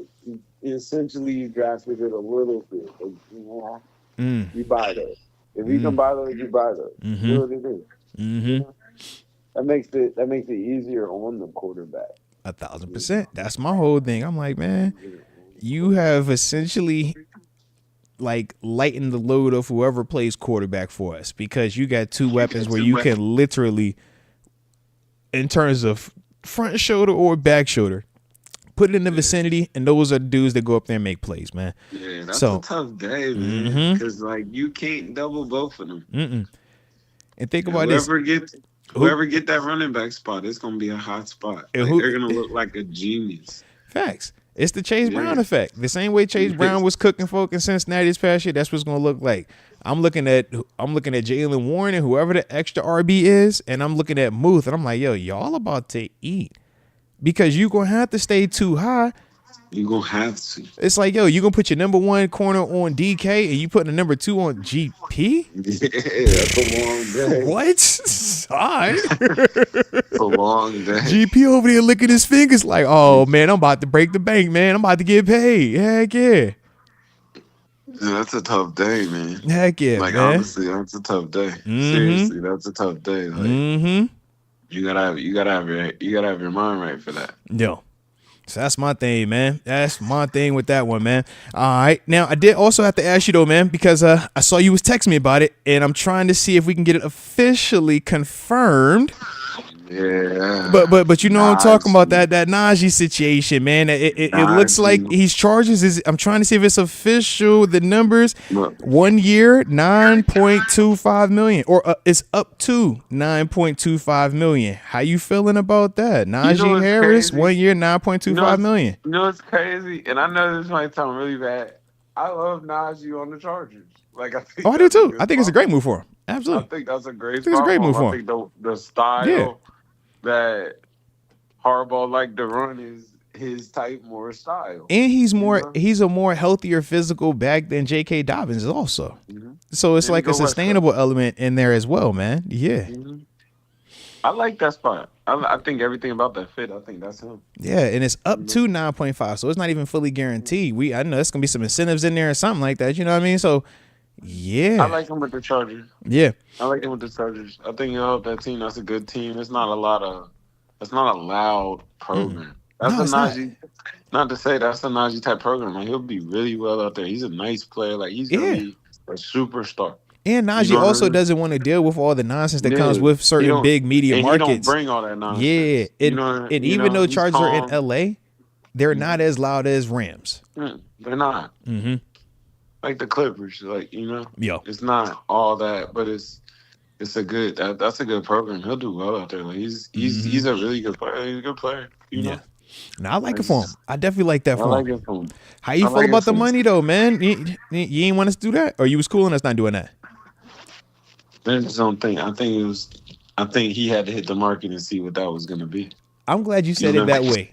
He had to hit that because I think the Steelers would have been fine if that was what they offered. But I think if you're Najee, you needed to go see what that looked like. What were they seeing when you tap in on that market, man? And he needed to go see what the market was. Yeah. At 9.5, you don't feel like you died out there. 9.5, man, you walking with your head held high. Even if it is incentive based, you still feel like, man, this is a great opportunity for me to go get paid. And he could hit the market again right after this as well, man. So with that being the case, then what we doing at running back? We bringing Nick Chubb? What's up, man? No. All right, I was just checking. I just figured I had to ask you. I had to ask you now. I just figured I'd ask you. I was like, you bringing Nick Chubb? I mean, that's not the they said Coach T was excited about him, had interest in him. So, I had to ask you about him. No. Okay. I'm with you. You don't go get Nick Chubb. Go draft one of these. That's what they said. You notice they said they had interest in him. He said he had interest in him. I think you can grab Nick Chubb. I'm not mad at that. I don't think you could grab him and still draft something. Why can't you do both? Yeah, like you see what I'm saying? Draft something. Why can't you do both? I mean, I just don't. Like, you don't get that. You don't really pay that too much or anything. I mean, like, what are we talking about? What is paying? You getting a 3? You getting a 2? Like, yeah, I gotta get that for 2 or 3. I'll pay for that. Like the 3 is the 3 is off of your body of work. Not off of like where you currently at. The 3 is off of the respect and the body of work. I'm going to get one. Like, you're really my number 2. Yeah. Well, Jaylen Warren is already our 1. Or then I'm going to get a committee. We're gonna have 3. That's what. So if I'm going Nick Chubb, and the reason I bring up Nick Chubb is this. I know you feel like this running back market, man. Nobody's getting drafted in the first, middle of the second. We got plenty of time. I'm just doing the whole, hey, what if it didn't work out that way and the board happens to not fall that way? What is some alternatives? Well, if you have a Nick Chubb and a Jaylen Warren going into the draft, I feel a lot less pressure, in terms of how that board could fall. And it takes the pressure to feel like we got to get a guy in the first or third because we technically don't have a second round pick anymore. Remember, we sent that to DK, right? Sent that to Seattle. So now you see where we kind of are in this little rock and a hard place, so to speak. That's where I look at Nick Chubb and I say, well, it alleviates a lot of pressure if there happens to be a run on running backs in the second round or if 2 backs go in the first round. You know what I mean? Like, that's the part where I think Nick Chubb does add a little bit of element, but nothing more than $3 million. Like, I'm talking literally the same deal that they give out to everybody that was somebody at one point, and now we trying to see if you can still do it. You get that 1 for 3. You get 1 for 3. Yep. Or was it 1 for 325? That whatever that deal is, that little one. Yep. Give him that one. All right. Give you some incentives. Gotta have the incentives. You make them feel good about. Hey man, I give you up to 5.7 incentives. All right. Hey, look. Nick Chubb, if you get 1,200 yards, man, we'll bump back up to 10 mil. All right, incentive base. Yeah. Heavy on the incentives though. But I mean, yeah, it's just that spot. I think you can get one in the draft that's gonna be really good. I'd like a Nick Chubb with one in the draft. With Jaylen, that'd be nice. Yeah, nice little combo. Nice little combo. All right. I would have loved to see Justin Fields come back. Well, talk to me, man. That man got 2 years, $40 million, 30 of it guaranteed. That's nice. Would you down to give him 2 years, $40 million, 30 guaranteed? That's a lot. That's not a lot. You said you was a Justin Fields guy. Would you give him 2 years, $40 million with 30 guaranteed today? I think they could have gave him something. I think they offered him something, and I think No, he no. had a They choice. said they offered him something, and then they said that he first didn't respond to it, and then kind of basically something like, "Yo, we in two different ballparks in terms of the numbers." I think he Would you made have given him 20 a year? Because he's getting 20 million a year right now, No, and 30 of that 40 is guaranteed, bro. I think he went with the Jets. Like, that was I was just God like, I bless mean, us with the best type. hey, look, man, when the numbers is doing that, like, I get it. I'm Yeah, like, yo, that's- as much as I would have been open to him returning, I'm not open to him returning for 20 million a year, bro. Like, I Yeah. think we could have spent Starting that to creep elsewhere. a That's little all I'm saying, bro. Like, But I Justin think Fields. you gotta pay for that. But You when gotta people- buy that spot. Yes, but when people brought up Fields, the argument was because he was so much cheaper. Remember, that was the was whole much- selling point. He's Yeah. cheaper. And that's what I'm saying. He's starting to dabble into that $20 million, conversation. you're not cheap no more. $20 million, I gotta commit something to you, bro. Yeah, that's a lot. That's all I'm saying. I'm like, bro, that's Starting to get in that conversation. But I Yeah. mean, what the quarterback go for, that's not a lot. it is, but it isn't. It is if You know you're what I mean? if That's if what you I'm don't feel saying, like it's that's the not. guy, you're paying a lot. If you feel like you got the guy, then you're not paying a lot. Yeah, it's a steal at quarterback. Yeah, if he's the guy. But if you don't, then you just giving him 20 million, just give him 20 million. But I don't think it is. Like, to me, think that's like The going like, I rate think that you just spent out there. I think Daniel Jones is gonna sneaky go get 16, 17 a year. Daniel Jones, a starting quarterback. He got the second deal, playoff quarterback as well. He got a playoff Yeah, win. but Don't do that. He played Sam well enough Darnold to just went and got what, 100 million. Though. exactly because he did what? Won 14 games in Minnesota this year, 16 to the postseason. Yeah, but Daniel Jones isn't in that conversation. We can make a Like- case though that his career in Justin But Fields' what I'm saying, career, like even in that, he's gonna get 17, 18 a year. But what I'm saying is he just had a $41 million deal prior to this. So he's already been proven to at least one organization that they're willing to commit sure. major money to him. All I'm And- saying and- is these and other it's guys you shown that brought that's up. not that. True, but And these even other in guys a you bottom but end these contract, but these he's gonna other get guys you brought up though. 17, 18. But these other guys you brought up, they haven't even proven that just yet. Remember, Fields never even got Who? commit. Fields, he never got committed to But I think- in Chicago. I think Justin We didn't Fields' commit to him market here is in way- Pittsburgh. But his market's way bigger than like a Daniel Jones market. Right now it Yeah. is, yeah. But all I'm saying he's is more proven than Daniel Jones. no. Yes, He's right yes. now hotter because of the Pittsburgh situation. No, he's more proven than Daniel Jones. He started also. Bro, the numbers reflect it. What are we talking about here? You know this, man. Come on I now. don't like that.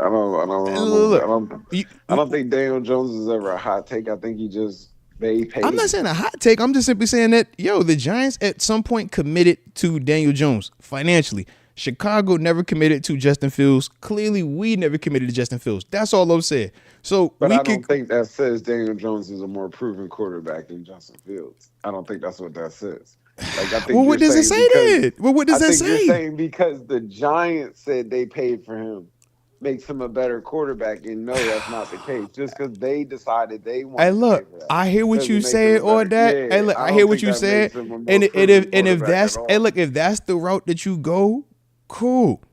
If we saying from a running, and if we saying from a running, but this the other point that I would go to. I would say if we're talking about from an excitement standpoint, or even just the leg standpoint, then yeah, it's Justin Fields. But if you're talking passing, if you're talking passing, and ultimately which one is more quarterbacky in the true definition of throw the football from the pocket, they're going to say Daniel Jones. That's what they're going to say. Crazy. You can say, listen, I'm not saying the better version. I'm not saying the better version, but that's for certain. That's what it is. Crazy.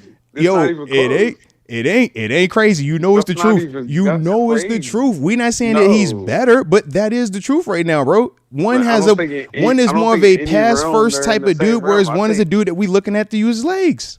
If Daniel Jones if Justin Fields goes to the Giants for all them years, Justin Fields probably is still a Giant. You sure? He went to Chicago. What's the difference between Chicago and the Giants? Big difference. Oh my gosh, you got to stop this, bro. Big difference. They both bad, man. Chicago with Mac Nagy. They both bad. They was running gadgets in there. Bro, they both bad. They both bad, man. No. They both bad. No. They both bad. Justin Fields has never truly gotten with a offense. He's never gotten to truly sit back there and be Justin Fields in a sense. You don't think so? What was in Chicago then? I don't think he got that. I think it was Gadget. He was he was the guy in Chicago. Sure. But I think he carried them to whatever they were able to get to, but they just were so gadgety. They weren't. I mean, I could dig it. Like I said, Fields for certain brings a lot of positives to the table. Both dudes have certain things that you like. Both dudes have certain things that you don't like. Is all I'm saying, bro. Like I don't think it's feels like he's like Carson Wentz. No, I'm not. I think you're talking about Daniel Jones like he's Carson Wentz. I think they both are very similar to each other. I think they are both very. I think Daniel Jones and Justin Fields are very much in the convo together than one looking down at the other. Like I think they're in way different lanes. Oh man, all right. I think you want to see Daniel Jones give him a little more of a win. For some odd reason, but I think he's gotten paid, so it's like, it has to justify to somebody, but I don't think that's that at all. I think I just think that they both are very similar right now, bro. At this stage in their career, I think they both have a lot to prove. I think they both have little things that we could sell about each other, but I think they both are very much incomplete at this time and big question marks. Justin Fields is on that Sam Darnold line. Like he's like a couple plays away. Like all right, I like what you're saying though. On that Carson Wentz line. See, I don't see that. I see Daniel Jones as this is his first opportunity to do the Sam Darnold, the Justin Fields thing. Remember, Justin Fields had already flamed out in Chicago, and that's how he came to here and set. Sam Darnold already flamed out in New York, and then went to Carolina, and then went to San Fran before going to Minnesota. Daniel Jones has just been in New York, and now he was sitting in Minnesota for the second half of the season. Them two completely different timetables, man. That's all I'm saying. I'm like, bro, you be talking about Daniel Jones like he like terrible, bro. Terrible. That's crazy to me, bro. You think he's that terrible? Yeah, like terrible. Like Carson Wentz conversations. And Justin Fields is in a totally different convo to you, and that's what I'm saying though. But you look at Fields like in a different stratosphere. Yeah, for sure. And that's no disrespect. Shout out. Great guy. But say no. Man of the year. It ain't no, man, we ain't shooting at none of these dudes. We just having conversations about the guys, man. We just literally having conversations about the guys. But bro, I just don't see them like that, bro. I think they are a lot closer together than you view them right now, man. Wow. Yeah. I like it though, bro. I like it. All right, man. Hey, you never cease to amaze me, bro. Oh man, my dog talk is spicy about Daniel Jones. And I hate how you have me up here acting like I really love Danny Dimes, and I'm just trying to just make a point, bro. Cause I ain't a Danny Dimes dude either. But I'm just like, bro, I think they close. That's all. But I like it, man. Let's get it, man. We did add to that linebacker room though today, man. Bringing in somebody from that Baltimore side of town, Malik Harrison. Did you see that little pickup? And this was probably right before, man, the show started, man. Yeah. But obviously Malik Harrison, man, 5th-year dude, man, drafted 3rd round out of Ohio State. Off ball, downhill thumper, 6'3", 2. Yeah. Number 40. Yep, 6'3", 255, dude. Absolutely, man. Gave him some money. 2 years, $10 million. So a little $5 million per. Essentially the Landon Roberts deal, right? Yeah, or actually, it might be a little bit more than Landon Roberts. That should be the end of that then. Well, yeah, because he's free agent now, so yeah. And so Cole Holcomb, I gotta look. I think that might have been the same deal that Cole Holcomb had when he was here. They just replaced the thumper. Yeah, yeah. You know, they went and got a new thumper. Mm-hmm. It was cool. Got the young boy in there. Nice. You kind of gonna grow him up, but he's not a full. Nah, I think he's like a base linebacker type dude, man. He's like a middle reliever, like you know, like you bring him in, you third down, you bring him in, give him a little bit, get him out. Like you don't want to bang that out. Yeah, like, that's a nice whip. You don't want to bang that out. Like it's not the drive everywhere. Yeah, you know. I mean, I think it's a nice replacement though when you're talking about the thumper. When you're talking about trying to just continue to get younger in that room, yeah, man. Yeah, if Landon Roberts was the guy, if Landon Roberts was the guy, now you're just getting a little bit younger. And we'll see from there, man. Bigger opportunity for him. Robinson guy. Huh? Man, I think Mark Robinson's on the way, man. I'm a big Mark Robinson guy. I know you are, but I was going to ask you though, bro. When I mean, when the dude come into the linebacker room and he getting $5 a year. Yeah. Ain't that. That's not that. All right. I'm just curious. I'm just curious. That's not that. He got special teams too. But I was just curious. I'm like, $5 a year. Yeah. That's not that. All right, go. I'm just checking. I had to ask you. I had to ask you. But hey, I love how you be standing there in Mark Robinson's corner. Because to me, man, that's the one. Mark Robinson. I like Mark Robinson. Hey, look. If he shows up a lot. Once it click. I mean, he got all the things you're looking for. Yeah, it's all there. Mm-hmm. I think he's that guy. Okay. I think he proved a lot of stuff. He must not have just proved it enough. I think he could have got that job right there. Okay. He got that job right there. I think that was his job to get. Okay. I can dig that. Well, we did have another guy that got a good job out here. Shout out to Darius Slay. We talked about him as well. And y'all hit that like button one time for the coach. And don't forget to subscribe either if you're new to the channel. That was the best signing today. Talk to me, man. How you feel about this Darius Slay action, man? Big play. That should finish. Big play. That should finish that defense up. It's all there. Draft you some D line a little bit. It's all there. It's all like the defense should be solid. It's got me a corner. Yeah, you got a nice corner. I like the corners. That's solid. That's big out there. That's long. That's tall. That's aggressive. Got pedigree coming off of the Super Bowl run. It's still a Corey Trice in there quietly. Like it's still no, facts. Pieces in there. Facts. But so they're gonna be. Corey big can out learn there, from this too. And that's what I'm saying. Like you got guys that can grow up from this guy. This guy's proven. This Super Bowl champion. I like Slay. I was big on Slay. But he's old. Aren't you concerned about his age? I know certain people they just can't get past the numerical part. You know what I mean? They're like, oh man, but he's old. I just ain't know how you felt about that, man. Does the age impact you the same way? Or you just like, bro, what did the tape look like? What the playmaker look like? Is that what you want? Slay still got a couple years. That's what I'm saying. All right. Slay got a couple more years. All right. If you know, you know. Like Joe Hayden. That's just Joe Hayden. Like you got another one that's solid. Go out there, do what he got to do. He gonna be fun to watch. He gonna talk fast. Him and JPJ gonna be fun. Come on, man. That's a good connection. Like that's come on, man. I like that.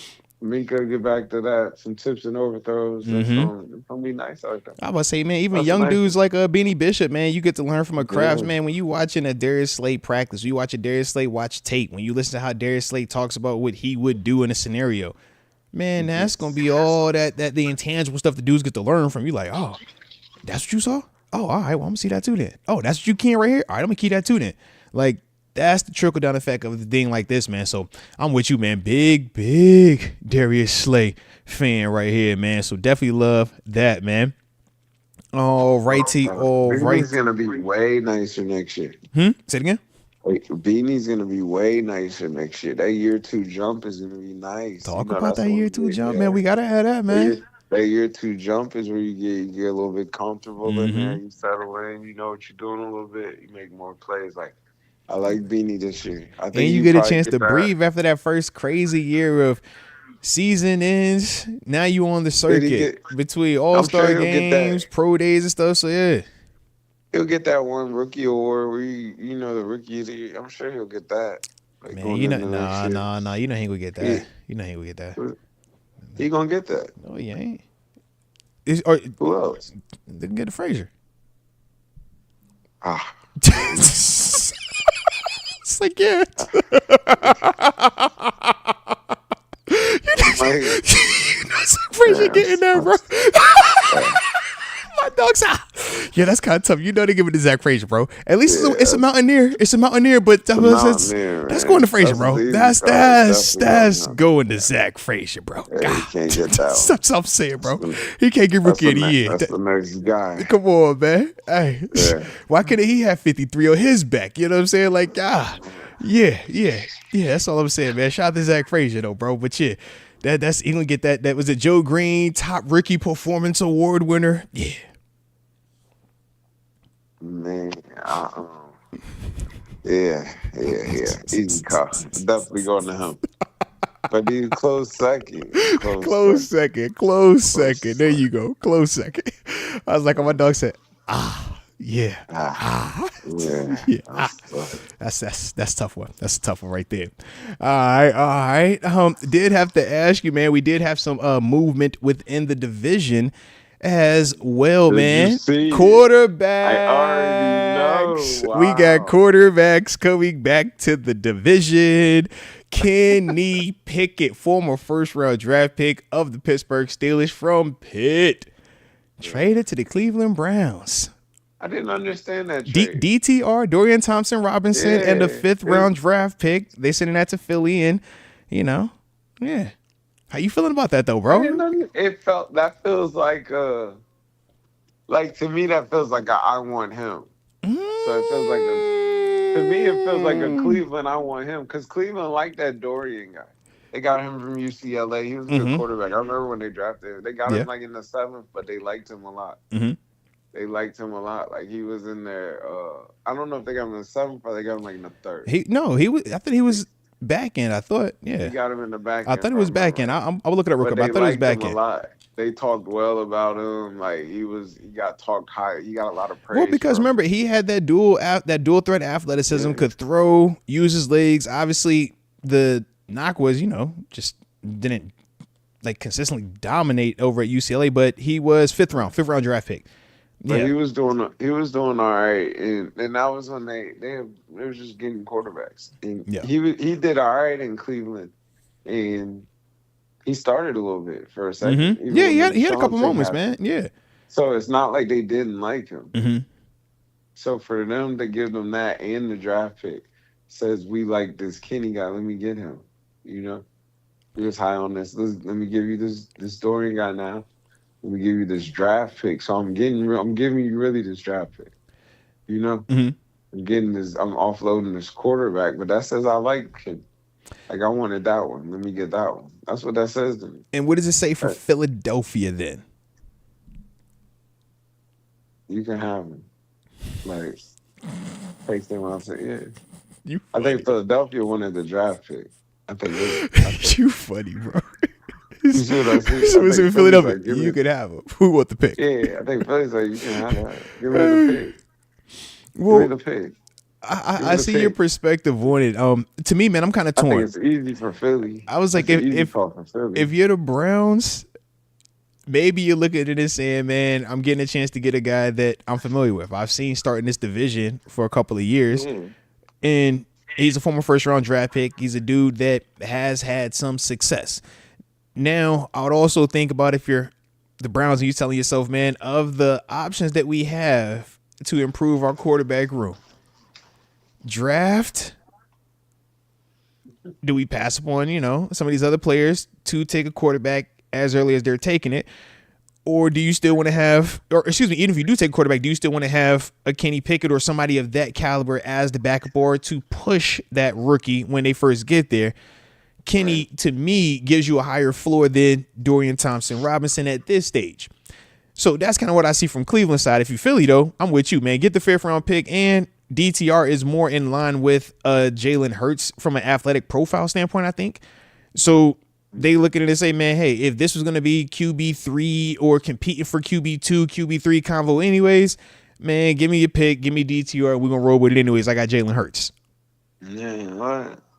I think it's an easy call for them. Yeah, give me the pick. I got Jalen Hurts. I ain't tripping. Because you want the pick. Like, it's really about that pick. It's like give me another player. And to be honest with you, that quarterback, that's a good quarterback. That's what I'm saying. DTR, he profiles like Hurts. He has. Yeah, and I was just about to say, he's going to do actually better. That's what I'm saying. He profiles better. Mm-hmm. That's the offense for him. Mm-hmm. Whereas Kenny would fit Cleveland as it stands today a lot better. Just with more of the pro style, handing it off, play action, throwing out of that concept. Whereas we know in Philly, it's more of an RPO standpoint. Mobility at quarterback and really emphasizing that and just all of the different 11-on-11 football elements of it. Yeah. I agree with you. All right. Yeah, man. Yeah. I like it, though, man. I like it. Like I said, it's getting real dicey. They should have tried to go get Joe Milton. Well, stay tuned. I did see where the Patriots. But I'm just saying, I would have tried to get him over probably Kenny. Like, I don't agree with that, bro. I don't agree with that. I like what you're trying to envision with Joe. I just don't think it's that today. Whereas Kenny gives you a higher floor today than Joe would if you got to go start a game. Heck yeah. Joey? Heck yeah, he do, man. Stop playing, bro. Kenny don't. I don't look at Kenny as like a world beater, man. But Kenny is better than Dago Joe Milton today. Yes. I disagree. Oh my gosh. I disagree. You about to make me argue for Kenny Pickett, bro? I disagree on that. All right, to explain to me why you think Joe Milton today is better than Kenny Pickett. If you Cleveland. I think you've seen what you've seen. And I don't think you've seen a lot, but I think you've seen enough to believe. I think you were going to draft that potentially. I think that year 2 jump. I would have did that. I just think, man, you hoping and wishing for a lot. And yeah, I just think you're hoping and wishing for a lot. Are you? Yes, you are. Yes. You've seen Kenny start 2 seasons and win games and have success. We haven't seen Joe Milton start 10 games just yet, man. That's all. You know how I go too, man. In a small sample size, man, I thought he looked dang near great that final game against the Bills. But it was one game. You feel me? Like, that's my old thing. So if I'm picking between a dude that has about 40 games under his belt versus a guy that has 1 to 2, and it's like, yo, I'm gonna go with the one that's a little bit more proven. What are you looking for? You looking for a backup? Not right now because Deshaun Watson hurt. So I'm gonna need a starter, or I'm gonna need somebody that can compete with. Is it Shador? Or is it Cam Ward? Which one we going with? Okay. You see what I mean? So I'm like, yeah. If this is what I'm working with, I'm like, yeah, I think Kenny at least gives me a little bit more. Go get Joe Milton. I just think that Cleveland is Cleveland for a reason. They're in a bad spot right now. You in a bad spot right now, bro. I think it's in a bad spot right now, just across the board. I don't want either way. I think it's bad right now. I think it's bad over there. Because like you said, what are you trying to accomplish with either one? What are you trying to accomplish? I'm good, bro. I'm good on both of them, bro. Yeah. That's all, bro. Jesus. Man, your man's though. That's your man's though. Kenny in the division, man. He back, all right? So just know, he back, man. Putting everybody on notice, all right? Shout out. But did you see Dan Moore? Dan Moore had a nice little situation. I just need to ask you if you with that was it 5 added 2? What that hitting for? I seen that. Where'd that come from? What you mean? You said big men that can move, right? How many dudes can start at left tackle for 4 years and they didn't get somebody killed their quarterback? Man. How many dudes can do that? You know, it's literally that simple. Can you play 4 years consecutively at that position versus the marquee pass rushers typically and not get a guy killed back there? Yeah, you're gonna get paid, man. Man, they getting $50 million guaranteed. Guaranteed, bro. Jeez. I was just like, yo, like, I knew he was going to get a check. I ain't know it was going to be that robust, but I knew it was going to be a check, bro. We paid Chooks something crazy before Chooks was even proven like that, all because, yo, you didn't get nobody killed. You started a year or 2 years. I think that's Tennessee like. I think they're in a spot where they're just totally just, what are we doing? You know? So you trying to show up your O-line, so you figure, all right, Ronnie Stanley off the market. That's the top rated dude, top name that was out there. Go spend for it. Yeah, go build for it. I mean, because we know the combo too. I'm not mad at it. Yeah, I'm not mad at it. Like, I'm not mad at it. Good deal. Well, the thing is this too, though. It's like we, especially as it pertains to offensive linemen, there isn't this like guarantee that they come in out the draft and just be balling. We've seen low key a good amount of them not work out than work out. You know what I mean? In comparison to like how we look at wide receiver, we're like, yo, wide receiver in the first round, he gonna be nice. Like we know it. You know what I mean? But you need proven offensive linemen, dudes that can protect. And not everybody is all pro. Not everybody is Pro Bowl, but you do need dudes that you can depend on. Now, like you said, man, was the price a little bit up? Sure. But if you Tennessee, you're also asking yourself, who are you spending this money on? Yeah. I'm not mad at it. Like I said, man, shout out to Dan Moore, man. Shout out to that new money, man. All right? Jeez, Louise. Didn't the Patriots sign Dobbs? Josh Dobbs. Yeah, Dobbs in the building, man. Heck yeah. That's why they getting your boy Joe Milton up out of there. Yeah, they should have tried to get Joe Milton. They say, hey, look, man, give me Rocket Man. All right, I ain't got time for Joe. Hey. They should have tried to go get Come Joe on, Milton. man. It Dobbs I trust, all right? Dobbs will go out there and make that thing shake. Trust me. Yes, indeed, man.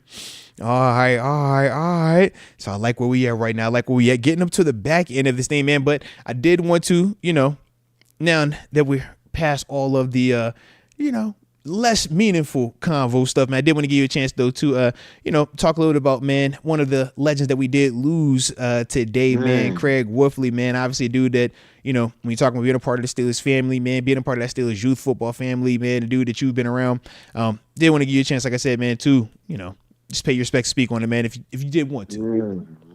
Wolf was a great dude, man. West Virginia dude, But good dude. He was always at the camps. Always had a good attitude, good spirit about him. I was sad to hear that. Heck yeah, man. Always, I always look forward to seeing him at the camps and everything. Big energy. You hear him on the radio, voice of the Steelers in a sense. Like one of the guys you just get used to hearing. And he's just positive. Like he was just always like, it wasn't never negative. Great dude. Not facts on that, bro. Great. Facts on that, man. Big facts on that.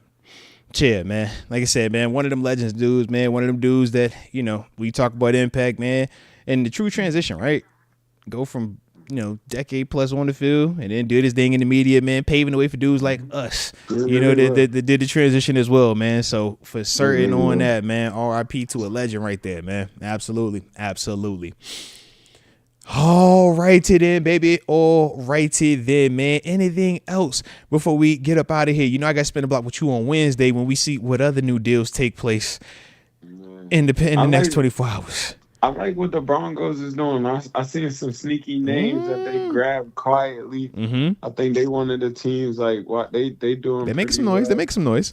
Yeah, they doing They getting sneaky names like Greenlaw was a sneaky loud names like they got somebody else out there too. Oh, they got somebody else that was a sneaky. Yeah, you're right. Because when I saw Greenlight with somebody else, I saw go out there. Oh, yeah, they sneaky low. No, it looked like it looked like San Fran. It's over. They unloading everything. End of an era. Yeah, end of an era over there, man. It's all right. They gonna pay. They about to pay Party though. It's all right. They got their quarterback. You know who I kind of sneaky wanted to see be a Steeler? Yeah. Is he signed a contract today. He came from San Fran. They called him Baby Troy. Oh yeah, Hafunga. He's the one who went to Denver. He's the one who went to Denver. He went to Denver. Yeah, that was the other name. I was about to say he was another one.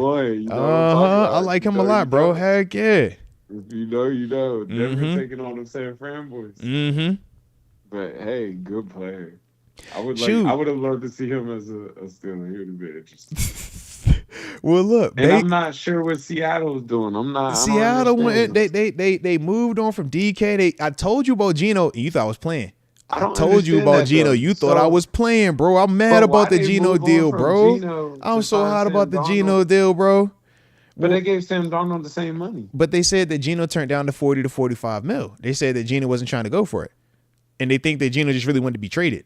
And that was the talk. He wanted out of it. Yeah, and that's what I was trying to tell you when I was like, bro, I keep seeing his name popping up, bro. Like, yeah. I'm like, yo, we should have went got that one personally, but I get it. And I meant to ask you too, man, because technically the names are still available right now. But what's your stance on Aaron Rodgers and Russell Wilson? Because I still keep seeing those names floating around right now. No, it's crazy. I think Russ is the guy at that point. I love Aaron.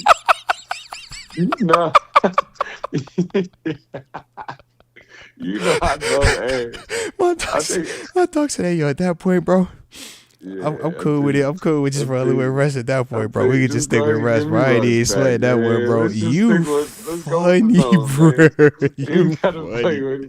Like Fields is gone. Look, bro, we ain't gotta do all that, bro. Just it was you the whole time. We got your mans here. You know I ain't never changed the depth chart for a reason. It was you the whole time. I never changed the depth chart. I never changed it. Come on. No matter what they said, I never changed it. You was always my guy. I never wavered. It was you the whole time. I was loyal from the beginning. I was loyal. I want you to come back. I saw the picture y'all posted on IG, and I went and got him. All right, I got him and her for you and yours. So now y'all got somebody to double date with. All right, y'all go out there. You wanted DK. Yo, man, come on, bro. Come on, man. No, big facts, man. Big facts, man. No, so we will see, man. But other than that, man, all good. We'll spin the block, man. Tap back in with you on Wednesday, brother. My dog, baby. Peace. Shout out to Terence Garvin right there. Pittsburgh Steelers alum. West Virginia Mountaineer alum and current defensive coordinator of Norfolk State University. So hit that like button one time for the culture, and don't forget to subscribe either if you are new to the channel. Got some final supers. Let's tap in, and then yeah, man, get ready to enjoy the rest of the evening. Hey. Alrighty. Let's see. Shout out to Richard R. Bezo. Says congrats on 50,000 subscribers. Well deserved. 5-5. No, man, from the heart, I appreciate you and everybody that has hopped on along the way and through all the goods, the bads, and everything in between, baby. You already know. But yeah, man, it takes people like yo that makes the channel shake the way that it does, man. So greatly appreciate you, along with guys like TG, man, who obviously has been stepping up, man, dropping more content. I saw y'all really liking his reaction to DK Metcalf getting traded here.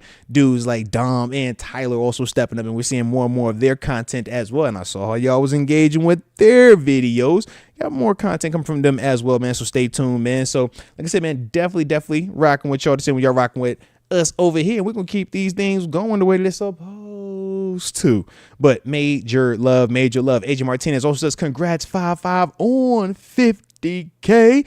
Let's get it. Yeah, absolutely bonkers, man. Crazy. My little man was big time hype. I tell you that. He was like, Dad, you got 50K? You got 50,000? I was like, yo, shout out to the team. All right. Hey, big we, little I. All right. That's all I'm saying. All right. Always I, or always we, barely I. Remember that. All right. Or barely I, always we. You know the drill. That's TG. All right. But shout out to the gang. All right, Donovan LaRue. Shout out to Donovan LaRue. He says, why would we not re-sign Dante in terms of Dante Jackson? Darius Slay is old and is reminding me of Patrick Peterson. I would feel a lot better with Dante Jackson as well, especially for $6.5 million. Yeah, if we're just trying to go with the cheaper part, I do get what you're saying there. I think that between Dante Jackson and Darius Slay, they profile a little bit differently. Dante Jackson, more of the off-ball, big vision, zone concept, jump routes variety, very productive in the sense of turnovers, but just different in the sense of the ask. Whereas Darius Slay, more man-to-man, in your face, historically a man-to-man press corner, but has also shown the ability to play some off coverage as well, man, in Philadelphia.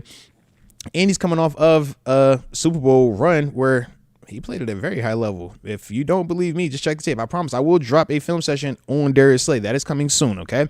To kind of highlight some of the stuff that he does do well, even at this age. Because I know that, yeah, for a lot of people, y'all have been conditioned to believe that once a player has a certain age, you instantly have to say, yo, panic because of age. I get that. That's what the media has trained a lot of people to do. I take a different approach. I cut tape on first, look and see what I see, and then I look at all the little factors of, what were the numbers that he has statistically? Oh, how old is he? Oh, what is his injury history? But to me, I look at that film first as my foundation before, I say yay or nay on a player. And to me, Darius Slay is a lot further along in terms of having more juice, in terms of just overall production at this stage than Patrick Peterson was, per se, coming from Minnesota at that stage. But I would also say, just stylistically, those two players are also a little bit different. But I think that that's the part with Darius Slay where what we're going to be asking him to do, along with having a JPJ here, I think that's going to be a huge asset. Whereas we were looking at Patrick Peterson a little bit differently when he joined us as well during that time frame, man. But to me, man, I think that's the big difference of why they were fine with paying Darius Slay and not, going the route of Dante Jackson. I know he got 2 years, 13 mil. To me, man, I like Dante Jackson a lot. I'm a big Action Jackson fan. Shout out to Dante Jackson, man. Came on the show and everything with us, so it's nothing but love. But to me, if we're just simply, talking Darius Slay versus Dante Jackson, a lot of people are going to be, eager to see Darius Slay because of what he has done throughout his career, even dating back to the last season. So that's the thing for me that, I can understand why the Steelers went this route. But if they would have went Dante Jackson, I could also have understood that as well. Just a different style of player. I'll be interested to see though what the money is going to be for Darius Slay though, because I still hadn't seen the numbers. I just knew it was a 1-year deal, but we hadn't seen the actual dollar amount just yet, and that obviously changes a lot if that number is really, really high or if it's really, really low. I don't think anyone's tripping if that number comes in at $5 million. You catch what I'm saying? Now, if it comes in at $10 million, maybe it's a different conversation. But that's the thing for me that I'm still waiting to find out. But Dante Jackson still was a very productive player, and that's why you didn't hear me bashing him at any point in time. It was like, if we can keep him, I would love to keep him. But if we're talking about bringing in Darius Slay over a Dante Jackson, that's something that I could definitely get behind. All righty. That boy, 23, he says fans might not like it, but the offense favors Russ. I mean, you heard how TJ and I were talking about it, man. I'm with you at this stage. I like Russ over the field, but we will see. We will see. All right, Jay Cooler. He says, should the Steelers go get Joe Milton for backup quarterback? Now, if you're talking about Joe Milton as the backup quarterback, I am all for that. I think that he is a very unique talent. When you talk about the size, the athleticism that he profiles with, and the ability to throw the football as hard as he can, right? He has a very big arm. He has a lot of intangibles, but he has to develop and get more well-rounded. To me personally, I think that if you're bringing him in as a QB2 or even QB3 to be in the mix and develop and compete with that part of it, I love it. If we're talking about Joe Milton as competing to be our day one starter, that's where I kind of, take a pause for the cause, so to speak, man. But Joe Milton, in terms of just bringing him into the building, I do like that. The thing with Joe is, you're going to have to trade something to go get him because he's still technically employed by the Patriots. But he does have a lot of the freaky characteristics that you're looking for in today's quarterbacks, though. So did want to put that back out there. John Rye says, sign Aaron Rodgers and draft Jackson Dart. I don't hate that. Definitely don't hate that. We'll see, though. TBD. All right. Tons of fun. He says, love the DK trade. Not happy about not having a quarterback. Justin Fields was our best option. Not a fan of getting Aaron Rodgers with this offensive line, but hope everything works out. Yeah, this is a offensive line that's in transition right now. We are going to have, like I said, a new left tackle. First time in 4 years. We're going to see what that new left tackle looks like because this is his first time starting at left tackle in the past 2 years. So, yeah, there are definitely some, question marks there. And even with Troy Fautanu, we saw him play in one game. Now we're going to have bigger questions because there's a lot more expectations on him to stay healthy and to go out there and hit the ground running. So, yeah, there's some big question marks, man, behind, the tackle spots. And then obviously when we're talking about year 2 leaps or some dudes fall into that sophomore slump. We know we got 2 young guys playing in the interior part of our offensive line. So, yeah, when we're talking about Aaron Rodgers in the mobility questions, that is something that we do have to, take into account. And that was one of the things with Russ that we said at times we felt like limited him a little bit. So with the protection, we got to do something with that, or we got to, maybe just upgrade it. We could always upgrade it. But at the same time, we don't want to spend too many more resources in there because we've already spent a lot of resources in there over these past couple of seasons. Tons of fun being a rock star at life, paying it forward with an upper room membership. So shout out to you, tons of fun. And to that individual, welcome to the upper room. Yes, indeed. Yes, indeed. All right, Hannibal. Shout out to Hannibal. He says, we need a drinking game for every time someone asks where Deke is. Drink, drink, drink. We're going to get so drunk. No, big facts, man. Because, see, this is the thing, man. 668 episodes and about 650, I'll just say 55 of them things. We did have the homie Deke, sidecar, rocked in, locked out, doing what we do. And then, you know, he graduated. He had to grow, spread the wings, and we salute him on that. So, yeah, there is a transition. But with that, man, you do get a lot of the questions. Where is Deke? Are y'all still together? Is it beef? Who's upset with who? Did you wrong him or did he wrong you? And none of that is anything. It's just literally, yeah, graduated. He's on the move. He's doing his solo content. And, you know, your boy's still making it shake over here the way that we do, man. So, yeah, but I am with you, though, Hannibal 090, or it used to be Hannibal 090, just regular Hannibal, excuse me on that one. Drink, drink, drink, drink, drink. So, we will see, man. But, yeah, I figure that's going to be like the thing throughout the rest of the season and probably for the next year, maybe long. You never know. All right. Because, like I said, man, when you build something the way that we did for 6 years, that is what comes with it, man. A certain level of expectation. But with all things, man, you know, you got that evolution. And yeah, man, sometimes it peaks, plateaus, whatever. But hey, from there, you just keep it on going, man. Keep it on going.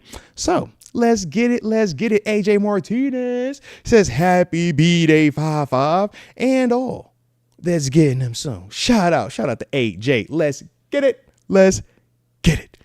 And then Donovan LaRue says, how do comp picks work? Never heard of them. So comp picks is basically, it's called a compensatory draft picks. And it's a formula based off of free agents that you lose from your team and the amount of money that they get in contracts elsewhere based, and then in comparison to what you bring in return. So for examples, Dan Moore, him leaving to go sign with the Tennessee Titans, was it the $82 million deal?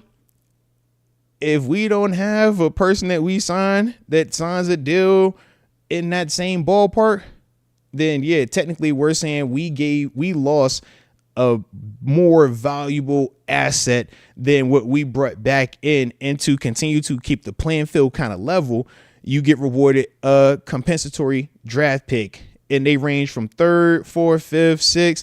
And that's kind of how they'll range based off of the money that guys get when they leave in free agency and based off of what you sign back in that same period. So that's like the quick, 60-second version of how the comp picks work. But yeah, it's basically just a formula, man. If I lose something that's dope and I don't get nothing else that's dope back, then the NFL is going to give me an additional draft pick to make up the difference. And I don't know the actual formula of how they determine 3rd versus 4th versus 5th outside of the dollar amount, but that's, kind of where we're at with it. All righty. Michael Finzi, or Fininzi, I think I say that. Yeah, shout out to you. And it's your first super chat as well, man. So from the heart, I appreciate you rocking out with me as well. And he says, what type of QB do you think would be ideal for our current roster? Man, need some mobility because we got some questions on the offensive line. Accuracy, less as important right now because of the playmakers you have out there on the perimeter. At the same time, I do want a really good decision maker. I think that's the guy I'm looking for. A good decision maker, has some athleticism. Like I said, doesn't have to be the most accurate right now because I have guys that can make you right. GP is a make you right receiver. DK Metcalf is a make you right receiver. I still feel really good about my middle of the field in terms of Pat Frymouth, his ability to really take advantage of the open space that we're going to have due to those two dudes out there. And my running game is going to be good. So to me, if I had to put a name on it, I don't actually have a specific name for that, but you kind of heard what I described. If it would have been Justin Fields, that would have been cool for the right amount. I have a different opinion about Daniel Jones than my man TG does, but I'm like, even in that capacity for what I'm looking for, that could do worst case. I prefer, though, based on what's available to me, I would prefer Russ because it's more common to me, and I'm drafting something, and we're going to see how that combination works. That's what I would probably do right now based on my options, but we are still going to see because unfortunately it ain't me making that decision. It's the black and gold dudes, man, and they might want to run it back with Russ. They might like what they're seeing with Aaron Rodgers and just that veteran presence and that leadership that comes with him. They might want that more so than, all right, this guy on paper has more talent, but is, this part of his game or that part of his game, is that still going to be able to be effective at this stage? So that's stuff, like I said, man, to me, that when I'm thinking of what quarterback is ideal for where we're currently at, that's the type of guy I'm thinking of. All righty. Tons of fun. He says at this point, just make Boswell the quarterback. Man, shout out to Bos, man. I seen him post that pic, man. I said, last time, Bos, you dropped back. I remember Cleveland, bro. I don't want you. No more problems, all right? I want no problems with you, baby. You just keep kicking. You keep kicking. It's time to get you paid, too. But you just keep kicking.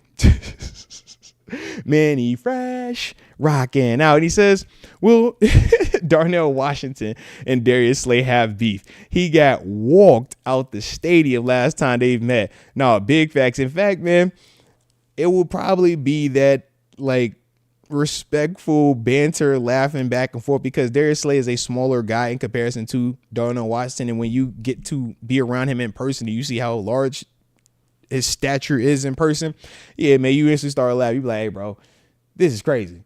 And then for Darius Slay, man, he's a true professional. And Darnell Washington, man, he understands who Darius Slay is, man, the respect factor that comes with that, man. I don't think it'll be any issues, but they for certain gonna laugh about it. And don't be surprised if Slay try to get his lick back, though, in training camp, all right? He gonna try to get his lick back, because you gotta get your lick back. All right? Bear Pod. Shout out to Bear Pod. He says, no 10-7 season is worth the stain of Aaron Rodgers wearing black and gold. Rather go 4-13 with Danny Dimes. We're not going 4-13 with Danny Dimes, our quarterback. As long as Coach Tomlin here, you win 9-10 games. That's guaranteed. I'm just throwing it out there. But 4-13, that's a bit harsh. We got way too much talent around us for being 4-13. Danny Dimes took a Giants team with just him and Saquon, and I forgot who his receiver was, Darius Slayton, I think it was, to the postseason, man. So, I think we win a little bit more than 4 games. That's all I'm saying. We win more than 4 games. That's all I'm saying. And the track record says that. Not my feelings, not my emotions, just the data. The tape, the proof is in the pudding. That's all. But you know how I feel about it, man. So we will see. Official momentum. He says, happy birthday, OG Moats. What are we doing? Well, we, in terms of the boy, I'm getting off the grid. I ain't even gonna hold you, baby. Yeah, I was in that point where I'm just kind of like, yeah, it's about that time. It's about hibernation time. It's been a fun time. You just only go see me on YouTube on occasion. And after that, he's hibernating. Yep, just pop up when it's news, pop up for a show, and disappear. That's my vibe right now, man. So yeah, I plan on being tucked off, and off the grid. All right. I wish I could completely unplug. If we weren't having so much fun doing this type of stuff, trust me, I would. All right. But I'd be digging this too much, way too much. But yeah, that's what's about to happen for the birthday and going for him. Like, where Mo's at? He just living. He enjoying his life. That's what I'm on, baby. Heck yeah, man. All right, Phantom TV. He says, Kyle Juszczyk getting released. Yeah, San Fran, fire yourself right now. Time to move on from Connor Hayward. Interesting. I got to see what Kyle Juszczyk would cost. I mean, obviously, we know Kyle is a more proven commodity at that position, but we also know he costs a lot more at that position as well. But to me, man, yeah, if you're talking about Kyle Juszczyk, yeah, it's a heck of a player to bring in, 1,000%. Me, I don't look at that and say, man, cut Connor Hayward, because me personally, I'm a Connor Hayward fan. I also have a personal relationship with Connor. Like, that's my dude. So with that, man, I'll be like, yo, you can sign Juszczyk. I ain't tripping on that. Connor, hey, man, you better figure out, would justify your existence somewhere else, whether it's on special teams exclusively, whether you got to roll to a different position group, tight end only exclusively, whatever it is. Get it how you live. That way, I would give him that opportunity before I just completely move on from him, because, like I said, he does give me value on special teams. But yeah, Kyle Juszczyk is Kyle Juszczyk for a reason, man. And the Niners, like I said, man, they are in a bad way right now. So that's that, man. But yeah, man, that'd be interesting to monitor, and especially understand how Arthur Smith likes to use a fullback as well. All right. And then from there, man, we got tons of fun with the final super chat of the day. He says, sign Aaron Rodgers. Him versus Deshaun Elliott. Ooh. Yeah, because we do know Deshaun Elliott did say, heck no, keep old man over where he's at, right? I think that was something along those lines, man, when he was asked about it, when he saw, the interest that the Steelers did have in Aaron Rodgers. Deshaun is a pro. He's professional. All right. He's professional. So if this were to be the quarterback that we decide on, I think Deshaun's going to handle it the right way, man. I don't think he's going to be tripping on it. I think he'll be professional. I think they'll go from there. I do think Aaron Rodgers will remember the commentary, and he will have a petty little back and forth at some point. And I think, that would be a little entertaining to watch, not malicious or, anything negative. But I do think it would be a little bit funny because Aaron Rodgers, I think he's aware of all that type of stuff, man. But, if he comes into place at a high level, Deshaun won't be tripping. A lot of people, when they look at Rodgers, it's how he conducts himself in the interviews, how he conducts himself when it's not, him on the football field, where people just have big issues with what he brings and how he conducts his business. But if we're just simply isolating to the just talent and production and ability part, yeah, he still checks a lot of those boxes, man. So we will see as it pertains to Aaron Rodgers, man. But definitely was a heck of a show, heck of a night, man. And hopefully y'all enjoyed the show. And if you did, hit the like button one time for the culture, and don't forget to subscribe either if you are new to the channel, man. Hopefully y'all enjoyed yourself, man. And like I said, man, y'all stay safe out there.